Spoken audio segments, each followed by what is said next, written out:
PhysicianGroup.com. Now, it's time for a little R&R. Ball into the bucket, lays it up and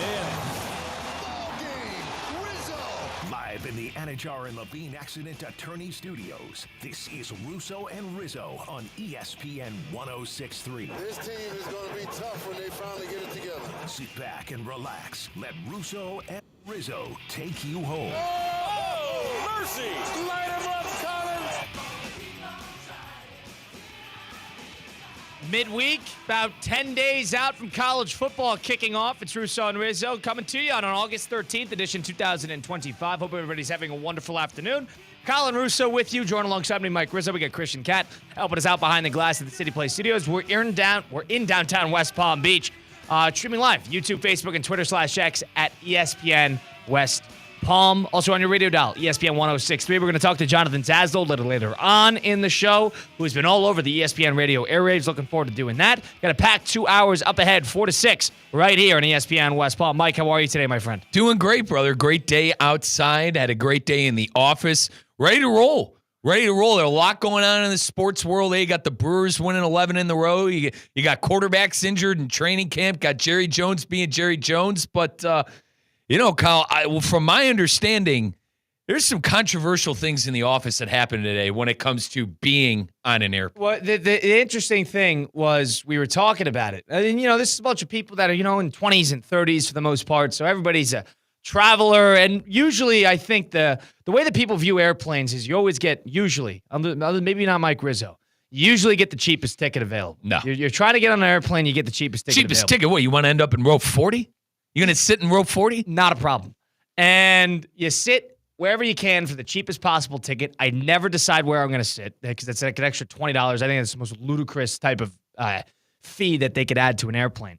But one thing that came up is when you're flying economy like this, other than if it's a fantastic airline, do you recline your seat? Do you really press that button on the armrest and move that seat back about 4, 5, 6 inches into the other person's space? All right, so into the other person's space. This is where you miss me. So what are you getting confused about? Have you been on an airplane before? I don't think reclining the seat is like it is the cardinal sin you're making it out to be. I think it's completely inconsiderate. But it's like it does nothing to my leg room. The most important thing to me on a flight is leg room. But what about your torso room? The torso room doesn't necessarily matter because I'm sitting in my seat. I mean, can we agree that airplane economy seats are already they're the worst. Packed like sardines? They're the worst. That's why I pay $150 for the premium. All right, so you're talking about from a premium seat. Yeah, from a premium seat. You're right. Maybe the reclining feature does not bother you. If I'm with the general population, all right, out in the general economy, of course, correct. That blue moon that Mike rides with the common folk. If I'm in row 40 with Colin Russo sitting in a middle seat, and someone reclines their seat, I don't have an issue with it. You paid for the seat. You could do whatever the hell you want with the seat. Your issue is that it's in your personal space. And I don't think you could really relate to this until you're a person that is sitting in an airplane seat that is, I think, 6 foot and above.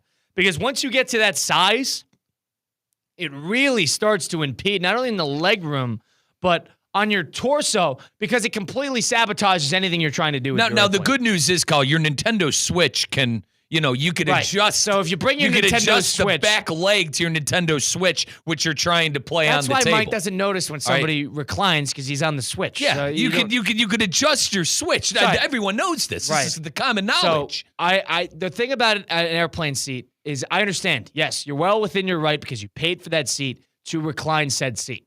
I think it is absolutely bizarre. Other than if you get the lucky opportunity that there's nobody behind you. Or I can even listen to a toddler because a toddler doesn't they don't need it. They don't need the space. But if it's a fully grown adult behind you and you're going to for a 3-hour flight, 2.5-hour flight, something like that, you're going to recline your seat. I think it's inconsiderate. All right, let me because I feel like it's inconsiderate when people do that in my seat. Let me set the scene. So you're on an airplane and guy reclines his seat. guy needs a stretch. Kyle reclines his seat. Wow. I feel like I'm there with the sound effects. All of a sudden, he's got his AirPods in, his headphones on, and just immediately falls asleep. So you, Colin Russo, are, tapping him on the side, waking him up. I'm not that type of person. Can you move your seat up? Unless it's an absolute emergency, I will not be the type to say it. But that doesn't mean I still can't have. He I've wakes done it up. before. I've done it before on. You've done it. Yeah. You've told someone to fix their seat. Yeah, because it was a heavy set guy, and I'm telling you, he's like, he's gonna break it. And it's one of those things where I'm like, hey, fatty, move your seat up. Respectively. You got to act respectively. You go like, Kyle, you just called the man fat. Well, he was a heavy set. I didn't say, hey, heavy set guy. Hey, fatty, move your seat up. I'm saying, I go, sir, I'm sorry. Do you mind moving your seat up and out of the recline position? Because it was like a 2-hour something flight. You didn't need to recline your seat. You sit down and you enjoy the flight like everybody else, sitting upright. It's a seat. Kyle, I don't understand. Because he was heavy set, you told because all I remember, I'm describing him because I remember it was. What, he's going to end up in your lap? I don't remember what airline it was, but it was one of those things where the recline feature was just unusually long for some reason. And I was sitting there, and I remember it was just too much that day. And I asked him respectably, I'm like, sir, do you mind taking your seat out of the reclining feature or something like that? Do you mind? And he goes, and I remember he was cool about it. He's like, yeah, no problem. Done. And he did it. And he did it. 2.5-hour flight. Wait, so I'm sorry I'm still on this. Did you think he was going to break the seat? No, I just thought it was one of those days where for some reason it felt longer or it was longer than it usually is. It's so much in your business that there's honestly nothing you could do. And it was one of those days, I believe there was somebody that was on the bigger side in the middle seat. It was I was in the window. So you're confined.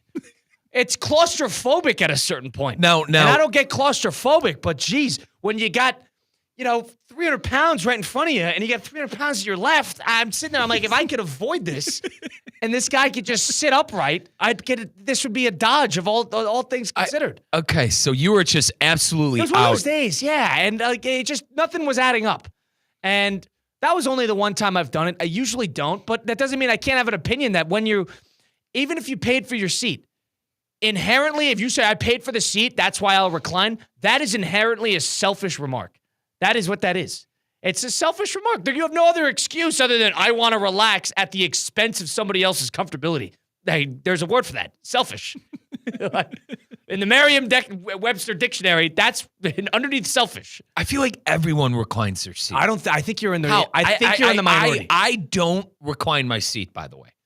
So you just said everybody reclines their seat, but you don't recline your seat. But I am one of the few people that does not do this feature. Because I told you how my flights go. I pay for the premium. I got my leg space. There's no need for me to recline the seat. And I'm playing Switch. I'm on my laptop. I'm listening to music. I am the guy on the airplane. Everyone's like, oh, I hate flying. Why do you hate flying? Because you got nothing to do. I have 15,000 things to do. Right, you're like a toddler when he's got 100 games. Things available to him on the plane. You got the drawing board. Kyle, you got the food. Hang on. You got the Switch. I could play my DS Lite. I could play my 3DS. Right, I could play my Switch. Kyle, I could listen to music. I could buy the internet and you're be on social media. It's like an iPad adult. No, dude, it's like a millennial. It's a millennial because a millennial does not have his Nintendo DS on the plane. That's not true because we all grew up with Game Boys and Game Boy Advances, and we always had a gaming system at our disposal. Grew up is a key word. Okay, fair enough. I'll listen to that. But what I'm saying is I've never had someone on a flight tap me and go hey, can you please stop doing that? Because I keep to myself. I'm in my window seat. And you don't recline. I don't recline. Right. There's no reason. I'm not bringing stinky live food on the plane. You're right. That there's no reason. No reason for anyone to talk to me. Right. I think that I don't know if it's the most. If you're patient and you could deal with it, deal with it. I agree with that. Don't make a scene if you could avoid it. But I could also think that I think it's a little inconsiderate to recline that seat. So you have never. I never do. You have never done it. You've never done it. All right. Let me be clear. If there's somebody, I've been lucky even recently where I'm polite and there's nobody behind me, and immediately, that thing's going to recline before the flight attendant can even say go. So I'm no problem. But I'm not inconveniencing somebody else. I just think you got to think, because a 6-foot+ person understands that when you recline, your comfortability it shrinks completely. It doesn't ruin your experience. You're an adult, get over it. But it is inconsiderate. So what do you? I mentioned to you what I do on flights and all of the activities I have at my disposal. What do you do on flights? How do I entertain myself? Yeah. I sleep, usually because I'm the first flight out. Okay. So I always get if I can't avoid it, I'm getting a 5, 6, 7 a.m. flight. So if you're sleeping, why does it matter if someone reclines back? If I can't, I'm not saying it's a guarantee that I could sleep, but comfortability is a big portion of sleeping. So I'm not saying it ruins my flight that I can't operate without somebody being unreclined in front of me, but it still is inconsiderate. 888-760-3776. Is it inconsiderate to recline your seat in an economy seat? An economy seat on a normal flight. Because I think the one thing about planes is, even in recent memory, they started building these planes to have as many people as possible packed into this plane. I don't even know if planes used to be bigger, but I'm under the impression that, the plane sizes we see nowadays should not have 35 rows, should not have that many seats that they're able to fill on. But of course, they can profit off of it. You pack like a sardine into the fuselage, and you're on top of each other, which is fine. Jose's on to something in the YouTube chat. He said, but it's okay to share a hotel with 20 other people. So you do a hostel with 20 other people, but recline in a chair is where you're drawing the line. I don't, again, drawing the this line. Is not, that's a fair point. I'm very patient with my comfortability. And I think comfortability is a matter of perspective. That is all true.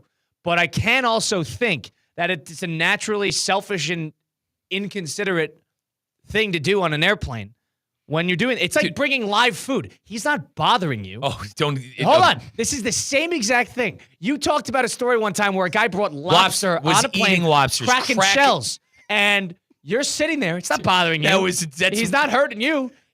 He did not. Hold on. It's different. How is it different? He's next to you. Because I'm getting lobster juice on my left arm, and it's stinking the flight up. Okay. Stinking the flight up. You know my nose. Stinking the flight up is like, it's the same concept as somebody being basically on top of you with the reclining. I think there is a considerable amount of distance between a psychopath cracking and eating lobster and putting the wounded shells in his book bag.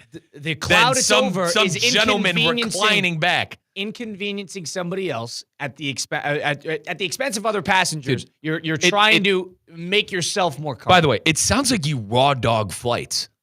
You raw dogging flights? I'll listen to music and I'll just sit out. Sit down and shut up and be ready when the plane lands in 3 hours. No laptop, no movies, no TV shows. If the plane, all right, here's another thing. If the plane has a TV in the back, JetBlue does all the time. That's a big Northeast airline. United as well. And they all have the screens in the back.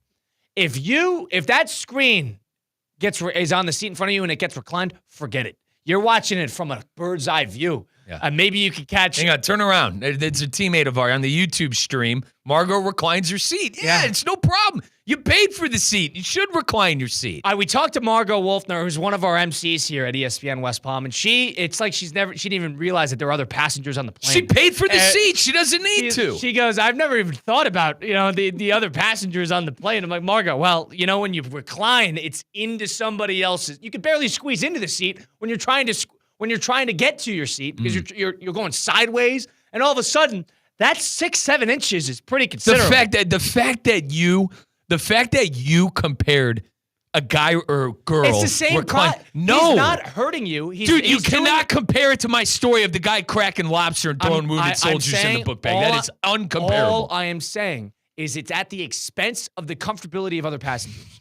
That is the blatant truth. Now, and the TVs count. The TVs, like they're some, not all. They're maneuverable. Some all, not all. You're able to like push the screen this way and the other way. It's stupid. The fact that people can still do this, I think, is a waste of time. If you want to pay for a more expensive seat with more space, those seats should be able to have a major reclining feature. I think just generally, if you do that, you're kind of that guy. In my opinion, especially when you don't need to. You're inconsiderate. Now listen, you can make an argument when it's a overnight flight and people are going to be sleeping. You know that everybody's sort of on the same page. that is one thing. That's when sort of everybody reclines. Yeah. But you know that there's going to be somebody who is like me, or like you, who doesn't want to recline if he could avoid it. And unless you're on an overnight flight, everybody's on the exact same page that we're all sleeping. So therefore, that extra 6 inches might make a huge difference. That's one thing. But if you're on a 2-3 hour domestic flight, you're going from Atlanta to Denver, you're going, Atlanta to Chicago, and you're doing one of these stupid flights, you don't need to recline your seat. I don't sit down comfortably and don't inconvenience other people. As long as my leg room is in order, I'm completely fine with whatever room. you Yeah, do. you got to do the leg room. Like, as you said, I'm over 6 feet. People that are over 6 feet, it's big for us on the leg room. The chest area and all that. I know I trolled and said my switch reclines or whatever, but even let's take that out of it. Like, even if I'm not playing Switch and I'm just listening to music or whatever, or raw dog in a flight like you, I'm completely fine with them reclining. Have you ever tried eating something, whether it's snacks that they bring on board or something like that, or if you're on a long flight and they have food service? And have you ever tried to eat it on the table when the seat in front of you is reclined? In your, it's kind of in your lap. It's more than that. It's in your grill, and you can't eat. You have to move the fork it's like putting it in a cave. And you got to just grab it and get it. It's a weird feeling. You know what I'm talking about? I do, because I've been on a ton of flights like you, Kyle. It's not like I'm a fast eater too, so the food is gone before you say go. Right, well, this is Point being is it's an inconvenient. You can't even bother. The table's out. If you want to use the table, you have to really work hard to make it work. If somebody in front of you is reclining, that's bottom line. But I'm okay with it, and dude, I do my laptop sometimes and whatever. Kyle, the laptop in my lap as you're describing isn't that bad. If I'm watching a TV show, in your lap is one thing, but I'm talking about on the table. But that's what I mean. When someone's reclining, it's in your lap basically. And what I'm saying is that doesn't affect me, I guess, in the way that it is affecting you to where it's an inconvenience. I'm fine with it. That person paid for the seat. If he wants to recline the seat, fair play to him. Person paid for the seat. They could bring food on the plane. Why is that different? Because it's seafood. It's disgusting, and it was a 3-hour flight. You're talking about general food. It was a 3-hour flight that stunk up the whole flight to the point where people 5 rows, 10 rows back were coming up to this guy and telling him he's a psychopath. Bringing a smoothie on board a little inconsiderate, or yogurt, or something random. Cereal. Is cereal that smelly? Yes. No, but it is a little inconsiderate if somebody's eating cereal next to you. Hot food, I think, is psychotic. Unless you're in first class getting served your meal and it can immediately be taken away. Their seat. It's the same concept.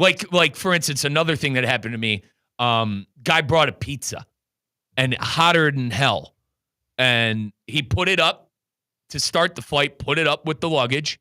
And then when the flight came, he put it and he ripped it open and started eating pizza. I honestly, that upset me. I was very upset. And I was very upset. And what pizza smell doesn't upset you? And then the next thing was Carl's Jr.'s and Hardee's. Pizza, that upset me. But pizza smell does not upset you, though. It's the idea that he's having it. Hot food or seafood on a plane is just, you're out of your skull. I can listen. Agreed? I'm agreeing with you. You're out of your mind. I'm trying to prove to you a point. I agree with you. Airplanes are for lifesavers, pretzels, water bottles, 100% sodas. On the same point. But you're circling around the same principle that I am, saying that if you could avoid being an inconvenience to other people, despite you paying for your seat and despite it being within the rules, I don't know, you man. Still inconvenience. People. Guy probably had a tough time at security. He's exhausted. What story are you trying to conjure up? Dude, he's just trying to relax on the plane. He's going to recline his seat. Sit down. Hey, I'm in the girl same. In front, I went through the same security you did. There's a girl in front of you. She's deathly hungover. She's on her deathbed. You know what I mean? Oh, God forbid she reclines her seat. God forbid she reclines her seat. At the expense of other people. You're right. You know what? She didn't get any sleep. Her and her friends were out the other night. Go ahead. Recline your seat. She's not breaking the law. Catch some Z's. She's not breaking the law. Selfish. That's it. As long as you're not cracking lobster and peeling each shrimp. So, yeah, you can't draw the line at one. I am drawing that line. See, that is completely different. It's hypocritical. No. Dude, it is socially acceptable to recline your seat on a plane. And it's socially acceptable to eat on a plane. It's not socially acceptable to eat dirty, stinky seafood that's going to stink back the entire plane. And put the carcasses in your book bag. But you're talking about food generally? It's accepted on planes. It's accepted on planes. Just for every flight, Colin, or just Domestic. I think there's a point in time where if it's an overnight flight, you have a different conversation. But I'm talking about general domestic flights is what I'm talking about. 6 hours, too short to recline? Are you flying west to east? Are you taking a red eye? Doesn't matter. If you're flying west to east, that's an overnight flight, and you're going to be sleeping on the plane. That's totally fair. If that is one thing, then I could listen to that. A 9 a.m. flight out of L.A., going to land in LaGuardia in New York. Going to get there, and it'll be 9 o'clock. If you're sitting in 37A, if you could avoid it, avoid it. You can't sit down for 6 hours and stay comfortable. You could recline your seat, bro. Go ahead. Why would they recline? Strike me. What? Why would the seats recline if they were... You're right. You want to blame Boeing? That's fine, but you could still be inconsiderate. You could blame the airline if you want, but you're still being inconsiderate. The seat doesn't drop down 10 feet into the lap. No, but it drops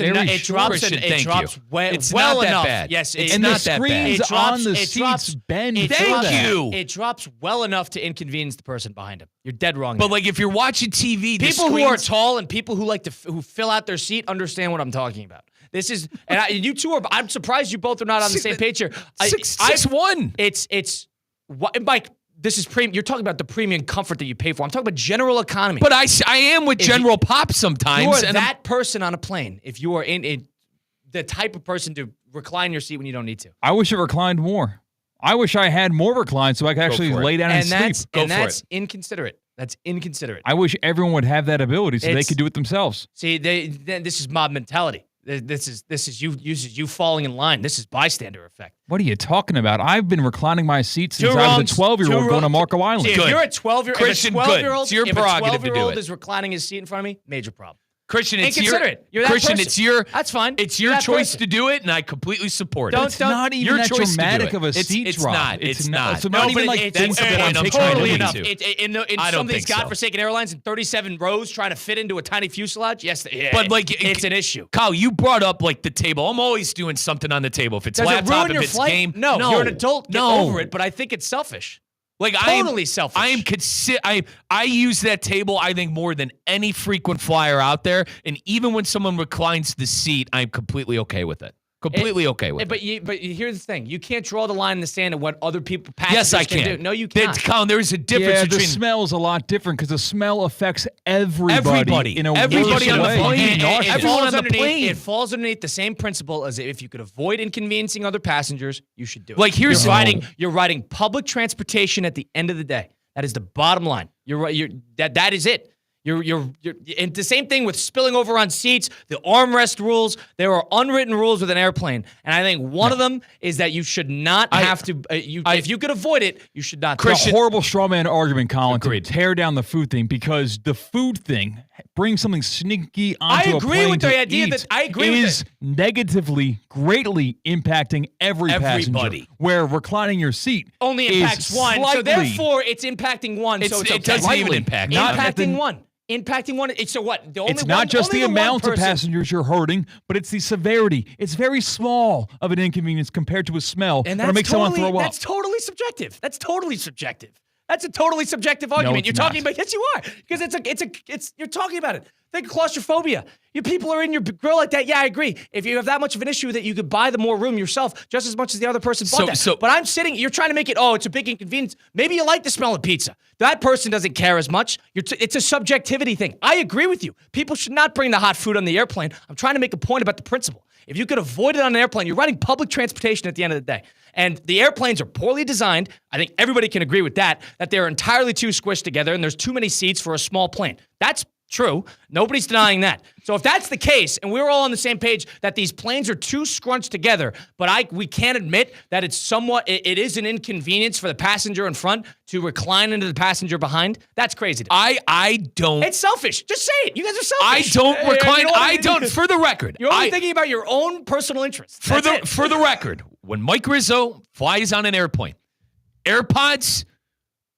If it's Switch, if it's any of the gaming devices we've done, if it's my laptop, if I'm watching a TV show, I am in my window seat.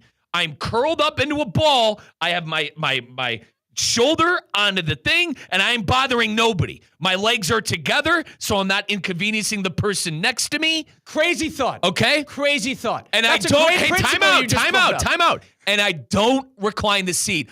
But if the person in front of me wants to recline the seat right, that they bought, let me ask that you a is couple completely questions. fine Why with don't me. you recline your That seat? is not bothering me. Why don't you recline your seat? Why?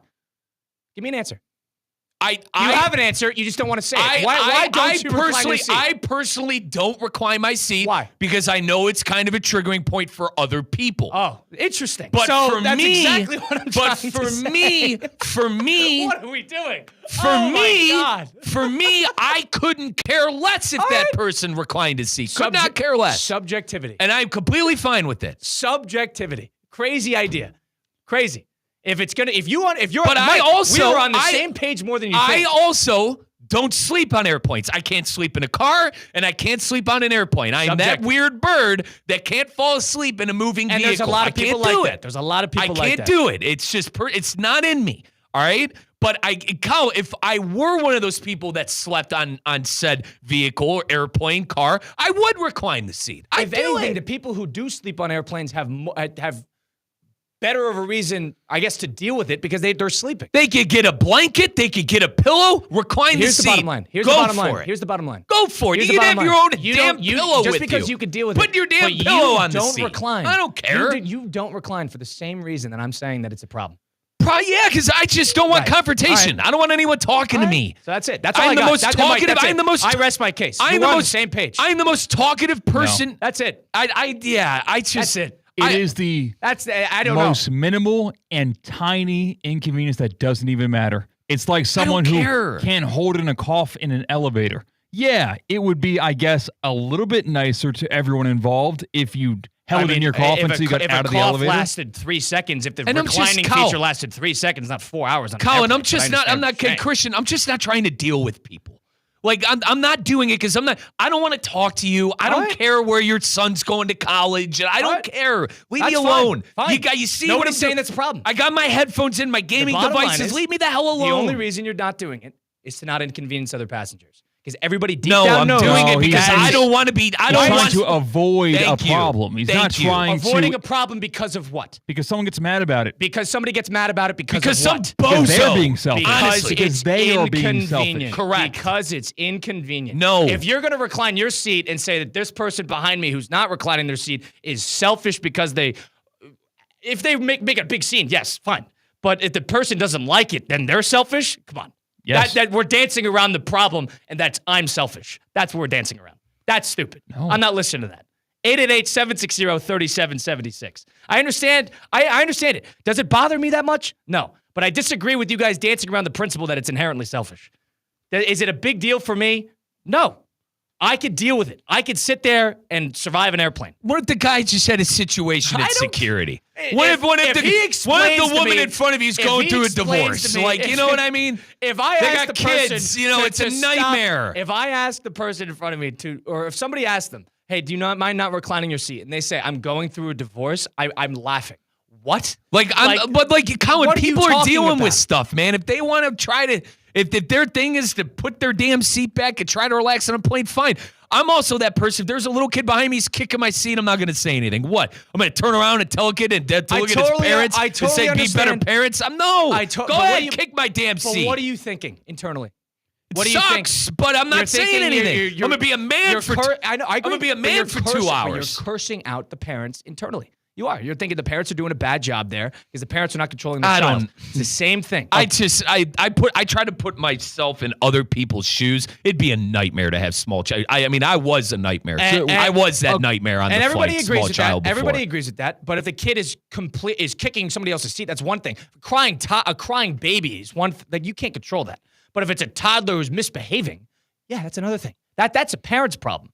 That's a parent not looking after their child. That's not me thinking that, maybe the parent's having a rough day. No, it's control your kid. It's like the same thing with a dog that likes to bite other dogs. Christian, the dog's just having a rough day. No, control your animal. Christian, it's the same thing. This is I'll give him the 3DS. Whatever-year-old nonsense. Oh, dude, this is... It is. Saying control your kid? You think that parent wants to be in that situation right now? They don't. Listen, and Christian, that's why I don't say anything. All I'm circling back to is that first of all, it's a parenting thing. That's besides the point. But circling back to the seating argument, you guys, it's just selfish. That's it. I have stats that back up my argument on the other side. What are your stats? People have to wait till after the break. All right. Christian has stats. Christian and Mike. Mike doesn't do it. And the funny thing is, I don't do it, and I don't Mike care. and I have the same principle about it. And we do. But if they want to do it, who am I? Who am I to get mad at somebody for? Gee, Christian's selfish. It's different. Okay, so somebody wants to ride in a golf cart with Christian. Just, hey, Christian, you mind if I ride with you in the golf cart? He's pissed. But it doesn't matter. It's not a big deal. Christian's still pissed. He's thinking this guy's selfish. We're going to be mad about it. We're going to be mad about it. Guy. It's for No. We've heard these stories. So the Christian's, I'm pissed. I don't want this guy playing with me and my threesome with golf. What, fourth guy doesn't bother me? Oh, I wanted to play alone. This guy jumped in. That's annoying. I feel like I'm in Bizarro world because I'm always the fourth. You get over it, but it is an inconvenience. That's the bottom line. 888-760-3776. Colin Russo, Mike Rizzo, Christian Cat, Russo and Rizzo, ESPN 1063. Live from the Anajar and Levine Accident Attorney Studios. Anajar and Levine Accident Attorneys. Call 1-800-747-FREE. This is ESPN 1063. I'm Mark Anajar. I'm Glenn Levine. I'm Ellie Anajar. Together, we're Anajar and Levine, and our team is a triple threat to big insurance companies. Don't settle with the insurance companies for a fraction of what your case is worth. We'll fight to get you the maximum compensation you deserve. That's the Anajar and Levine difference. Get your free case review right now. We'll help you take back control of your life. Call 1-800-747-FREE. That's 1-800-747-3733. In office, West Palm Beach. Wing Wednesday, brought to you by Hurricane Grill and Wings. 30 bold flavors, ice-cold beer, handcrafted cocktails. Your home for sports is Hurricane Grill and Wings. Find your spot at hurricanewings.com. Hey, it's Evan Cohen from Unsportsmanlike, and if you love football, you're in the right place. Thursday, the 2025 season of High School Game Day kicks off. We're on campus in West Boca for a huge matchup with Chaminade. It's a battle of state champs, live at 6 here on ESPN 1063. In South Florida, when it's time to get back in the game, there's a name you need to know. HSS Florida. HSS ranked number 1 in orthopedics for 15 years in a row by U.S. News and World Report. HSS brings world-class care to Palm Beach and Wellington. Whether it's a joint replacement, sports injury, or orthopedic trauma, HSS Florida treats athletes of all ages. Visit hss.edu/Florida to schedule your consultation today. HSS Florida, where champions and everyday people alike get the care they need to stay at the top of their game. A resort destination beyond compare, yet conveniently close to home. The Breakers Palm Beach offers everything you desire with the service you deserve in a breathtaking oceanfront setting. Immerse yourself in unparalleled seaside glamour and enjoy all the Breakers has to offer as you create lasting memories with those who matter most. The best part, you don't have to travel far to feel worlds away. Visit thebreakers.com or call 1-800-BREAKERS today. Oh, could this vintage store be any cuter? Right? And the best part? They accept Discover. Accept Discover? In a little place like this? I don't think so, Jennifer. Oh, yeah, huh? Discover's accepted where I like to shop. Come on, baby, get with the times. Right, so we shouldn't get the parachute pants? These are making a comeback. I think. Discover is accepted at 99% of places that take credit cards nationwide. Based on the February 2025 Nielsen report.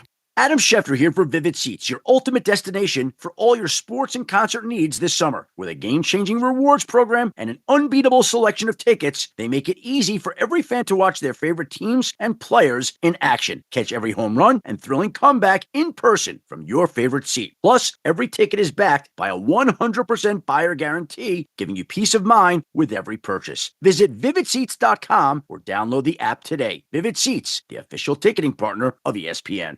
I'm Ellie Anajar of Anajar and Levine. Injured in a car crash? Never rush to settle with insurance companies and never settle for just any attorney. Demand Anajar and Levine. Our experienced legal team will fight to win you the maximum compensation you deserve. Call me, Ellie Anajar, for a free consultation and take back control of your life. Call 1-800-747-FREE. That's 1-800-747-3733. In office, West Palm Beach.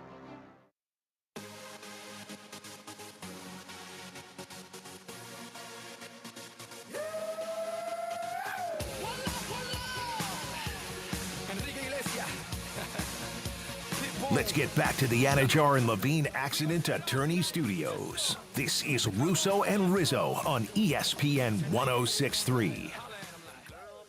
Russo and Rizzo, ESPN 1063. Is it selfish to recline that seat in an airplane? Part of us thinks, Colin thinks yes.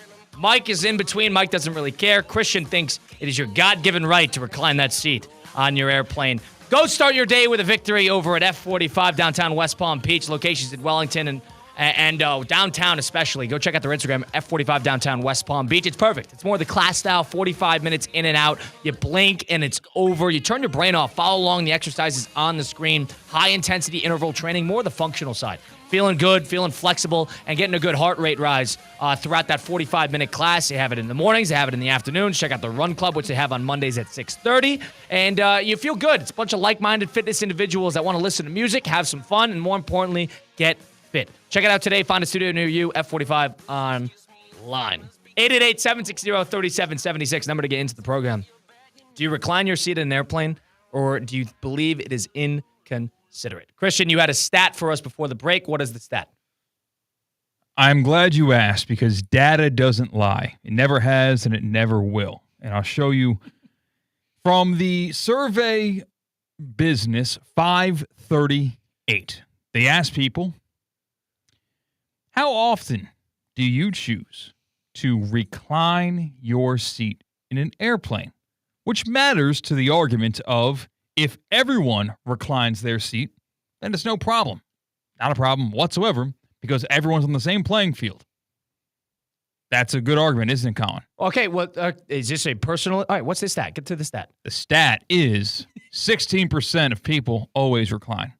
All right, that's a smaller number than I was expecting. Go ahead. 20% of people usually recline. Okay. 14% of people recline about half the time. All right. And 30% of people recline once in a while. That adds up to a grand total of 80% of people. I would fall underneath the so every once in a while, first of all, you're generalizing to an immense degree. Every once in a while is the same thing as an overnight flight is what I was saying. Overnight flight is a completely different situation. I'm talking about a domestic flight, intercontinental United States. That is what I am thinking. But if you really wanted to get down to it, the people that did it 50% or more, you were looking at about half the people. That was it. You're looking at about half. Before you got to the 20, 30%, that was about half the people. Now, 41% of flyers think it's rude if you recline your seat, so the numbers still favor the people that recline their seat. And majority rules. So 59, we decide. So it's a democratic democracy. So you're saying 59% of people, of Americans, or people, wherever, I don't know if this is an American survey or not, if 59% of Americans declare something, or 41%, I should say, declare something as rude, therefore it's not rude, because 59% of Americans who are such a great demographic for humility and not being rude. O'Doyle rules, brother. I mean, that is, come on, we're not drawing any conclusions from that. If anything, you're drawing to the conclusion that it's a split argument. That's what it is, right? No, majority is just, it's not a right or wrong. The fact that it is inconveniencing 41%, that doesn't mean you neglect the 59%. What the heck? Or the other way around. What are we talking about? If it was a 92.8, we'd have a discussion. There are more people like 41%. You're talking about half the plane. The fact of the matter is there are more people like Christian and I. What? Who just, go ahead. I don't care. Humans are inherently. Go ahead, you don't like it, recline. Humans, Americans, are inherently selfish. I get it. That's Recline. fine. That's the reason. It Then doesn't rain on my parade, but it's true. More people recline their seat than don't, so it's quicker to get everyone reclining their seats than nobody reclining their seats. That's wrong. 50% of people do it most of the time. That's the truth. That's basically what the stat you just read is. 30% do it every once in a while. I think I could deduct that to an overnight sleeping flight. I understand there is a time and a place. I'm not saying it's a right or wrong thing. Morality, never do it. But there is a time and a place. That's the bottom line. 50% of people do it most of the time. 50% of the people, via your data, don't do it most of the time. So we're sitting here you're trying to tell me that we're looking at an 80-20 when we're really looking at a 50-50. That's the bottom line. No, 20% of people and are completely against it. And the funniest part is you're talking about how it's a yes or no, and we know it's yes because 59 of the 100% said it's not rude. What? I'm dumbfounded by this. If 41% of people think it's rude, I'm not saying it's rude, yes or no. It's an opinionated, it's obviously subjective, similar to there's probably 30% of people that don't care if there's hot food on an airplane. And the fact is you can't support that data, but that is just thinking out loud. Not an inconvenience. It's not. Then why do 41% of plane goers, of travelers, disagree with you? This is a subjective part. Because they simply are easy to aggravate. Correct. That's how it's that They're way. angry people. They're already upset So it's before angry they get on the people flight. before we get to selfish. They're already upset before they get on the flight. That is not selfish to move. It's the smallest change in your seat back. Christian, do you want to know what would make? It's not about the actual move. It's if you're inconveniencing somebody. It's not about the move. If I'm inconveniencing somebody, I should do my best to not do it. I understand people can get soft. You can inconvenience somebody walking down the street. But if there is a general consensus of that this more likely than not can, or maybe less likely than not, but can inconvenience somebody, it is a selfish move to do so anyway. If you're that upset about the little bit of chest room that you're losing, just recline your seat back. Exactly. If you're that upset about two wrongs don't make a right. If you're that, it does for you. But here's the thing. But then it doesn't for the person behind you. If someone, I wonder what they can do if someone reclines their seat for them. It's the same concept. It's the same concept. If two wrongs do not make a right here. It's not big on me. I'm not going to recline my seat because I don't care.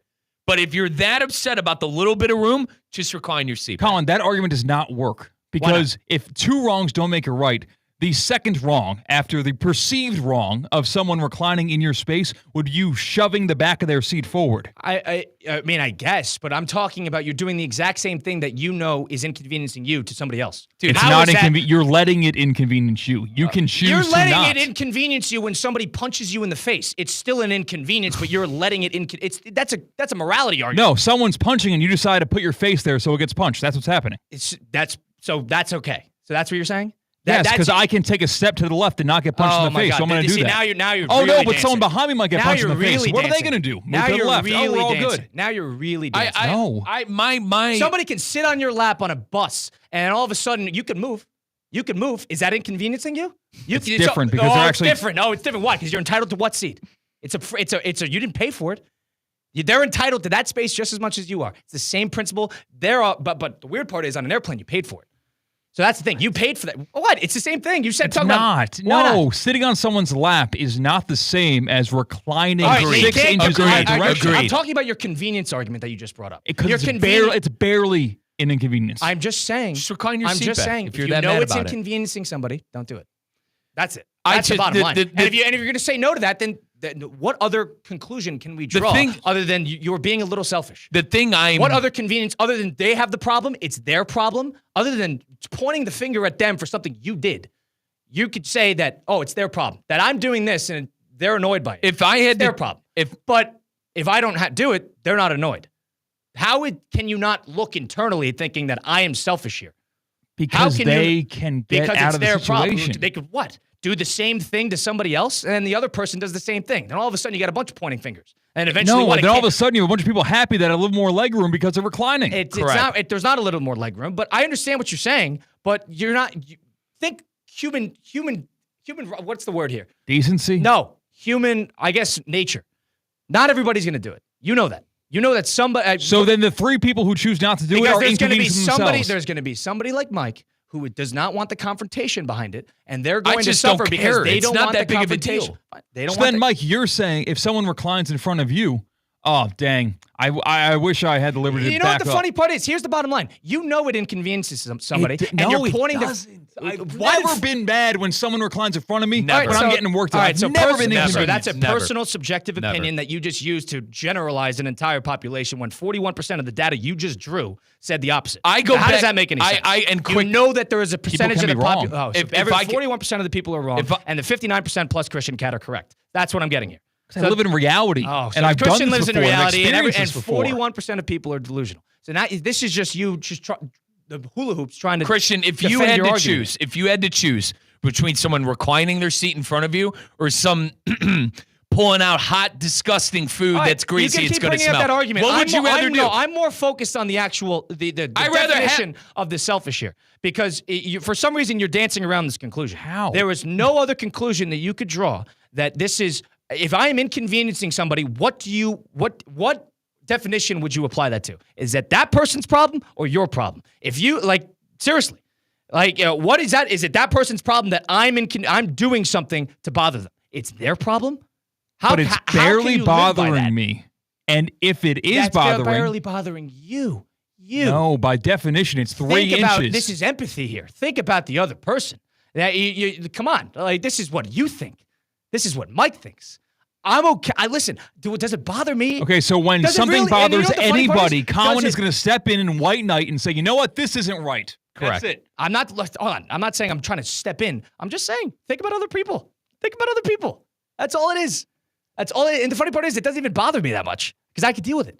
But there are people who don't like to deal with it, and that's okay. So Colin does not inconvenience anybody.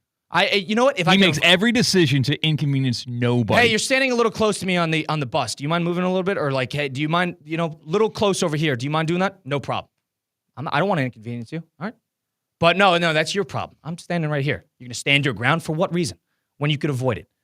Like you're just talking about the point of inconveniencing somebody. That's what I'm trying to get down to. The bottom line here. If you could avoid it, why do it?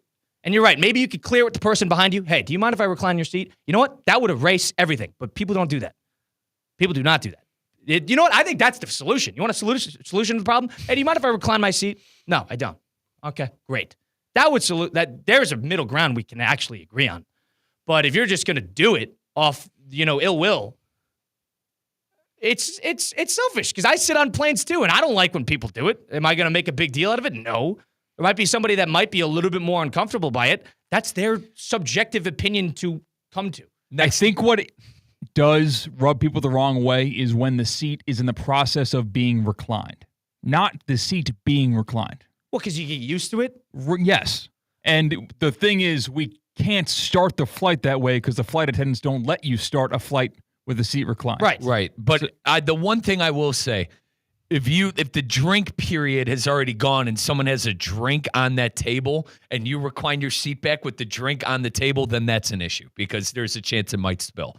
So you have to have enough know-how to go, all right, this person doesn't have anything on their thing. You know what the big solution is? And I'm going to go for it. It should be more normalized to ask. That's it. You're probably right on that. But at the end of the day, I'm probably more pissed that they asked me because they're talking to me. Just do it. Are the worst. I think just do it. I think people like that are the worst on the flights. People like that. I just wish people would roll with the people flow. that are like just what? go with They recline their seats. Yeah, I think it's the worst. I do. And I think tall people. Every tall person you ever talk to in your entire life would probably agree. Colin, you're not 6'6". We're 6'1". And the Kyle, thing we're is, like I'm 6'1". 6'1", and it annoys me a little bit.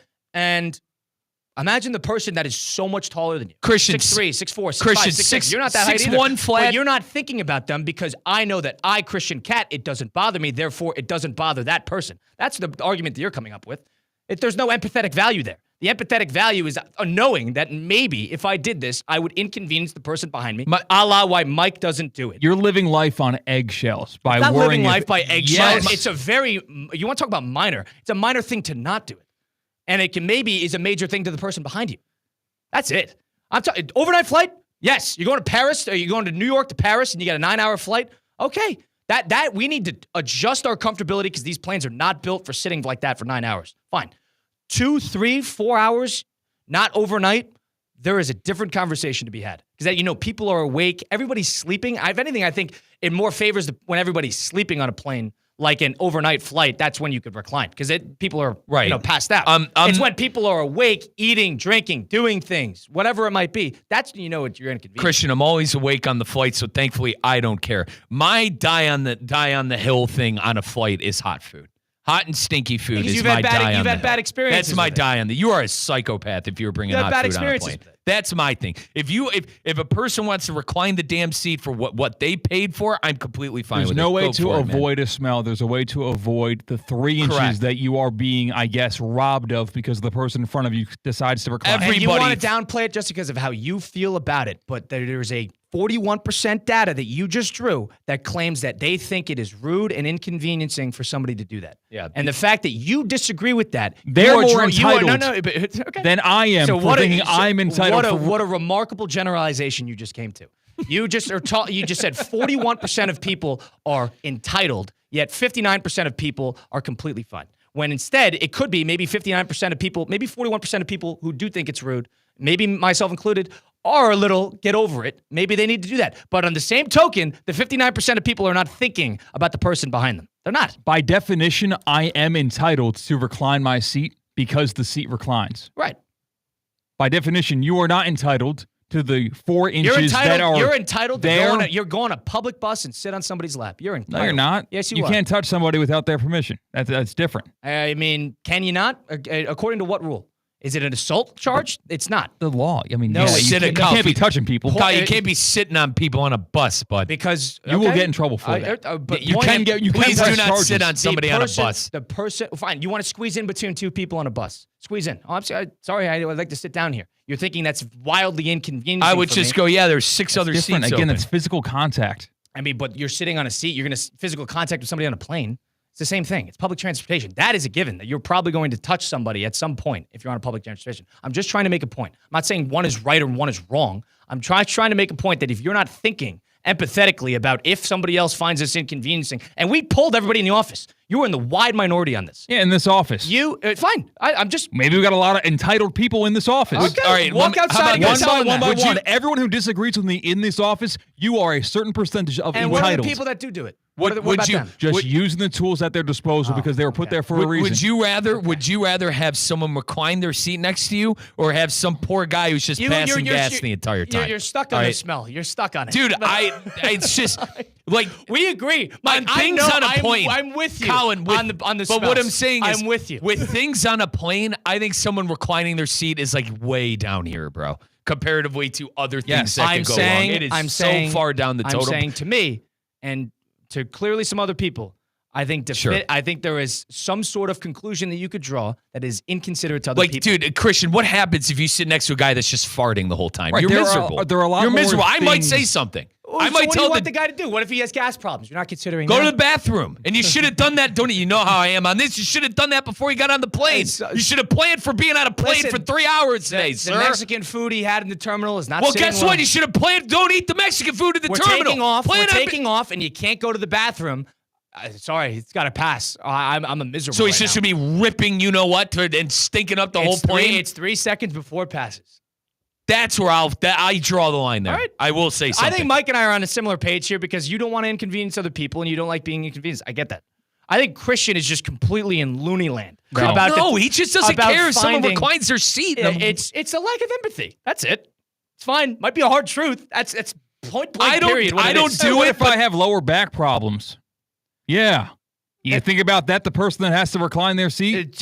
Please tell them that on the plane then. I have lower back problems. Do you mind if I recline my seat? And for every 1 in 300 people that happens to, and I need to recline my seat, the 3 inches that you said is so insignificant. If I need to do that to alleviate my back problem, for the 3 inches that's insignificant, that is not significant for a tall person. Well, hold on, I'm quoting you. To alleviate my insignificant, the 3 inches, insignificant, according to Christian, to alleviate my back problems. If it's an issue, ask. That's the medium we could find. If my lord before the flight told me, Mike, it's either the guy in front of you reclines his seat back, you're big on or the person next to you is going to peel and eat shrimp. You're big on the food. Christian, I am not helping me here. Christian, you're big on the food. I am not only. I am reclining the person's seat for him and going, the food really doesn't sir, happen all that honey, often. I hope you're comfy on the flight. Please I've been feel on a lot free of flights. That rarely happens. Please feel free to be, to recline your seat. That happens right? very And to put a rarely. bow on this for me, okay? Very rarely. I don't recline my seat. I don't believe in reclining my seat. But Why? in the end of the day, time out. But in the end of the day, if somebody wants to do it, I don't care. It doesn't inconvenience you're right, me. That's a subjective opinion. opinion. It does not inconvenience me, and I don't care. I hope you have a great sleep. Personal preferences. I hope you have a great sleep. There is no problem with that. I don't do it because I don't sleep on flights, and I'm not trying to have confrontation. That's it. Not trying to have any confrontation. I'm on this plane. Leave me the hell alone. You know that it can, and for God's sakes, please do not bring a hot smoking cheeseburger or some food on the plane. All right? It rarely happens. Rarely. It's not true. It happens all the time. You're once in a blue moon. All the time. It does not happen Happens all the time. Some inconsiderate jerk. It does not happen all the time. Brings something on the damn plane. I have not seen one person. A burger ridden with taken onions and garbage. I've taken hundreds of flights. I have not seen anybody hot sauce. Hot sauce, onion, French fries, cheeseburger, fresh off the grill people are onto gross. a plane. God have not seen that. Disgusting Haven't humans. seen that yet. Haven't seen that yet. Disgusting humans. How is Mike encountering this so much if, one, he hates flying, he doesn't fly that much, and two, when he I does love it in flying. first class? I fly all the time. I fly all the you time. didn't like flying. It's bizarre. It's bizarre because it's happened to you like 2 or 3 times. We've done this conversation, Christian, It's so let's not go down this rabbit hole. 2 or 3 times this has happened to you, and you are It's not 2 or 3 times, mate. Mike, I'm on 10 flights a year. I'm on 10 flights a year. Why are my flights so much different than yours? I don't know. I mean, there needs to be a GoPro strapped to me when I travel. Never in my life seen anybody bring a hot cheeseburger onto a flight. Carl's Hardy and Jr. Atlanta Airport after you're friggin' delayed 3 hours. No. And guy next to you unwrapping cheeseburger after cheeseburger. And then he has his chili fries next to him as well. Doesn't happen often Friggin' enough. gross people. Doesn't happen honestly. often enough to have an ethicality Disgusting argument people. about it. Then he blows up the toilet to make it worse. He's going to blow up the toilet for everyone. His chili fries and burger ain't sitting right. Yeah. Thanks, Mike. All right. Instead of putting a greasy Carl's Jr. cheeseburger into your stomach, put some VitaCost sports certified supplements into your stomach. It's built for athletes and fitness enthusiasts who like to train hard, understand the benefits of what clean supplementation can do for you and your training. Whether you're prepping for a triathlon, you're grinding at the gym, trying to be a little bit more health conscious, get a little bit more healthy, VitaCost is your go-to for leveling up your game. They have a sports certified marketplace that has over 400 sports enhancing supplements. They're all certified, which means they're free of banned substances, so no shady stuff in the products that help you level up your game. Visit VitaCost.com/sport-certified to make that purchase today. VitaCost.com/sport-certified to make that purchase. Use code ESPN20, ESPN20 for 20% off. ESPN20. Level up your game at VitaCost. We'll do a little 5 and 5 on the flip side. Christian Cat, Colin Russo, Mike Rizzo. It's Russo and Rizzo, ESPN 106.3. Live from the Anajar and Levine Accident Attorney Studios. Anajar and Levine Accident Attorneys. Call 1-800-747-FREE. This is ESPN 106.3. The St. Lucie Mets are in the home stretch, and you don't want to miss it. August brings 15 home games to Clover Park, packed with fireworks and fan favorites like $2 beer, hot dogs, soda, and popcorn on select nights. It's affordable, family-friendly fun on the Treasure Coast. And in September, playoff baseball comes to Port St. Lucie. Catch the future stars of the big leagues now. Every game is a new memory waiting to happen. Get tickets and more info at stluciemets.com. What if every use of your debit card turns spare change into something meaningful, like growing your savings and supporting local community causes? With Flagler Credit Union's Impact Checking with Everyday Change, your spare change can have big impact. Each transaction can be rounded up to grow your savings and support nonprofits that provide meals, shelter, and essential services locally. Make an impact in your life and in your community. Open your Impact Checking account today. Insured by NCUA, official credit union of Florida Atlantic University Athletics. Anajar and Levine. Call 1-800-747-FREE. That's 1-800-747-3733. ESPN 106.3. WESP Jupiter, a Good Karma Brands radio station. Banyan Printing. For 47 years, the trusted partner for all your printing, mailing, and signage needs. And 2025 just brought something big to Banyan. Introducing Banyan's new press. Bigger, faster, and more competitively priced than anything you'll find anywhere in the Palm Beaches. Think variable data postcards, bulk mailings, and high-quality print on stocks up to a 24-point board. Banyan Printing. Visit banyanonline.com and discover how your business's printing materials can get bigger and better. Wing Wednesday. Brought to you by Hurricane Grill and Wings. 30 bold flavors, ice-cold beer, handcrafted cocktails. Your home for sports is Hurricane Grill and Wings. Find your spot at hurricanewings.com. As a law enforcement officer, safe roads are one of my top priorities, ensuring everyone can get home safely each day. Some never will, due to aggressive driving, being distracted, or speeding on the roads.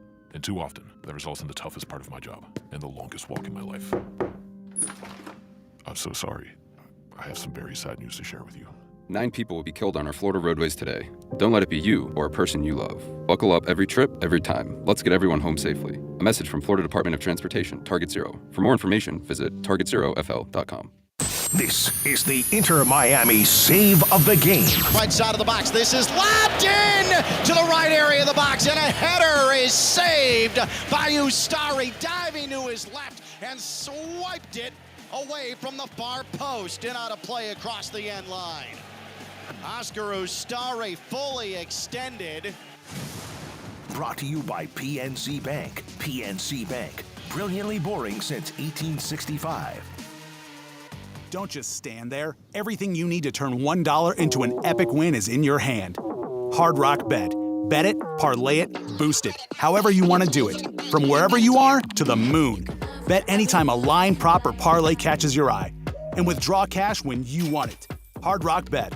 Roll with us. New players bet $5 and get $150 instantly in bonus bets. Offered by the Seminole Tribe of Florida. Must be 21 plus and physically present in Florida to wager. Terms and conditions apply. Concerned about gambling? Please call 1-888-ADMIT-IT. It's Theo Dorsey, and I'm feeling hot, hot, hot. Temperatures are up, but your water shouldn't be full of mystery floaties. Culligan's got your back with water testing and reverse osmosis systems to keep things clean, cool, and crisp this summer.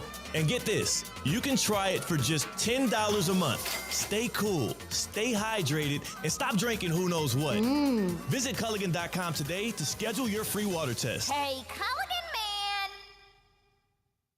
Get ready, South Florida. It's the 12th annual Boca Raton Bowl. Tuesday, December 23rd, 2 p.m. at FAU's Flagler Credit Union Stadium. Two of the best group of 5 teams go head-to-head in the ultimate holiday showdown. Over 150 players have gone from this field to the NFL. Who's next? Visit BocaRatonBowl.com for the latest, including when tickets will go on sale. The 12th annual Boca Raton Bowl. Tuesday, December 23rd, 2 p.m. at Flagler Credit Union Stadium. At St. Lucie Battery and Tire, batteries came before tires. We've been selling and servicing all types of batteries for over 50 years. So when you need a battery for nearly anything, we have it, as well as the fast professional installation you need. We carry premium batteries for all your needs: automotive, commercial, marine, RV, and specialty. We also offer delivery and on-site installation, serving our customers quality products for over 50 years in the home of honest, reliable service. Go to slbt.com and book your next appointment. Kaiser University's flagship campus. The 100-acre residential campus at 2600 North Military Trail in West Palm Beach extends Kaiser University's educational offerings to over 100 degrees. Kaiser University also has an athletic program with 26 national championships, including back-to-back-to-back lacrosse titles, and they just won their first ever national championship for men's tennis. Visit KUSeahawks.com for the latest on the championship flagship campus of Kaiser University. Tired of being sidelined by a sports injury? Get back in the game with Baptist Health Orthopedic Care. Whether you're a professional athlete or even a weekend warrior, you can get back to doing what you love with our compassionate orthopedic team. Experience a new level of care and get back to your best. Welcome to being treated like a pro. Make an appointment today at baptisthealth.net/ortho or call 833-556-6764. Does your business leave a lasting impression? Attractive, eye-catching signs help you stand out from the crowd and create a strong brand identity. Our team at Signorama West Palm are experts in helping your business get noticed and get effective signage in front of your potential customers. Our team can turn your blank windows or plain vehicles into money-making branding machines by drawing customers' attention to your business. So if you're looking to leave that lasting impression, call us 561-687-7993 or visit SignoramawPB.com. Now, it's time for a little R&R. Ball into the bucket, lays it up and in. Ball game, Rizzo! Live in the Anajar and Levine Accident Attorney Studios, this is Russo and Rizzo on ESPN 106.3. This team is going to be tough when they finally get it together. Sit back and relax. Let Russo and Rizzo take you home. Oh, mercy! Light him up, Colin! Russo and Rizzo's second hour. A morality first hour. That's what we did. Colin Russo, Mike Rizzo, Christian Catt, Russo and Rizzo, ESPN 106.3. We're streaming live. YouTube, Facebook, and Twitter/X at ESPN West Palm. We're on your radio dial at ESPN 106.3. If you missed any of the program, go listen back in podcast format. Just go to Russo and Rizzo and search it up. All those great places. Little 5 at 5 action we'll get to in just a minute. First, college football, about 10 days away? You got NFL just around the corner. You got MLB in the full swing of things. Brewers won 11 in a row. You might want to bet on their win total or even bet on their win game by game on Hard Rock Bet. Absolutely. And Colin, this Friday, the EPL, the English Premier League, is back in action. I cannot wait to be watching EPL Saturday mornings, Sunday mornings. Kyle, it's literally sports heaven when it's the fall for me because you got football and then you got football right after it. But folks, Colin mentioned too, baseball season is in full swing, and at Hard Rock Bet, it is the place to bet on every single pitch, strikeout, home run at the palm of your hand. Don't want to sweat all 9 innings? Try betting on if they're on the first inning. You know, the first inning run. Step up to the plate today because who knows, you might just go yard. That's with our good friends at Hard Rock Bet. Also, college football is back this month with massive matchups to kick off this season in style. The only thing better than hearing your favorite school's fight song is the sound of cha-ching. Hard Rock Bet makes it easy to place bets so you could feel like the big man on campus. Offered by the Seminole Tribe of Florida. Must be 21 plus and physically present in the state of Florida to wager. Terms and conditions apply. If you're concerned about gambling, call 1-888-ADMIT-IT, 1-888-888-ADMIT-IT. Also, Kyle, to get you in on, so Saturday, this is what happens. I got game day on, all right? Got game day on. And then on the side TVs, you got the Prem on. On Sunday, watching all the pregame shows, Prem on. And then we roll right into football, 1 o'clock, roll right into football at noon. It is truly sports heaven, and I'm going to do it all with my good friends at Hard Rock Bet. There you have it. Christian Catter, producer behind the glass today at the City Place Studios. Let's bounce around a little bit. Let's get to a load of 5 and 5 presented by Flagler Credit Union. 5 topics. High five. 5 o'clock. It's 5 o'clock somewhere. Let's get out of here. Endless takes. You can't handle the truth. All gas, no brakes. And it's shaking big time. It's time for the 5 at 5. Hold on to your butts. Presented by Flagler Credit Union, proud supporter of FAU athletics. Earn up to $700 per year with boost checking from Flagler Credit Union. Number 1. History has been made. Is it on the baseball diamond? Yeah, but we'll get to that soon. It's happening in the internet. It's happening on the podcast world. It's happening on the podcast New Heights with Travis Kelce and Jason Kelce. And, well, this is their next guest. Making your podcasting debut, the most aggressive guest in the history of shows, Taylor Swift! That intro, Jason. Oh my God. I've seen this before. No, look, his soul has left his body. I'm cramping. No, that was so good. Thank you. I tried, Tay. Thank you for screaming for like 47 seconds. That was so nice. That was so sweet. Tay, welcome to New Heights. Thank you. Thanks for having me on my favorite podcast. As we all know, you guys have a lot of male sports fans that listen to your podcast. Yeah. And I think we all know that if there's one thing that male sports fans want to see in their spaces and on their screens, it's more of me. Yeah, Taylor Swift, the teaser that they posted on the episode that will debut tonight at 7 o'clock Eastern Time. Will you watch or listen, Mike, Colin? I probably won't. I sit along. I mean, like, cool promo. They've done a good job. I'm more curious on if this breaks real big-time numbers. Oh, it will. The one that pops to mind, I think the one that has the record for most of 24 hours is Donald Trump going on with Joe Rogan. Yeah. And I believe that's like 100-something million. I think this one could definitely flirt with that. Definitely. I think it could flirt with that number. So if I'm more curious to see if it breaks a big-time record. I don't have she's doing it to promote an album. She's doing it to promote the podcast a little bit. Guess what? I don't have that album's going to sell, Christian. If she goes on New Heights, no doubt it's about not. that. It just doesn't do a lot for me in terms of what else I just think she seems cool though. For me, Christian, I will watch. I'm not going to watch live though. I'll see the highlights. We've talked about this in a content meeting before. Like, just because you don't watch something live, like, you got to be informed on it. I feel like this is one of those things where you got to be informed on. I will definitely be informed on it. I'm not going to watch it live. I think it's a serious question if YouTube is going to break or not. And Christian, I hope it doesn't, because I got Destiny to play and I got some guides to follow tonight. All right, I hope they consider that. I'm going to need. Yeah, I hope they consider.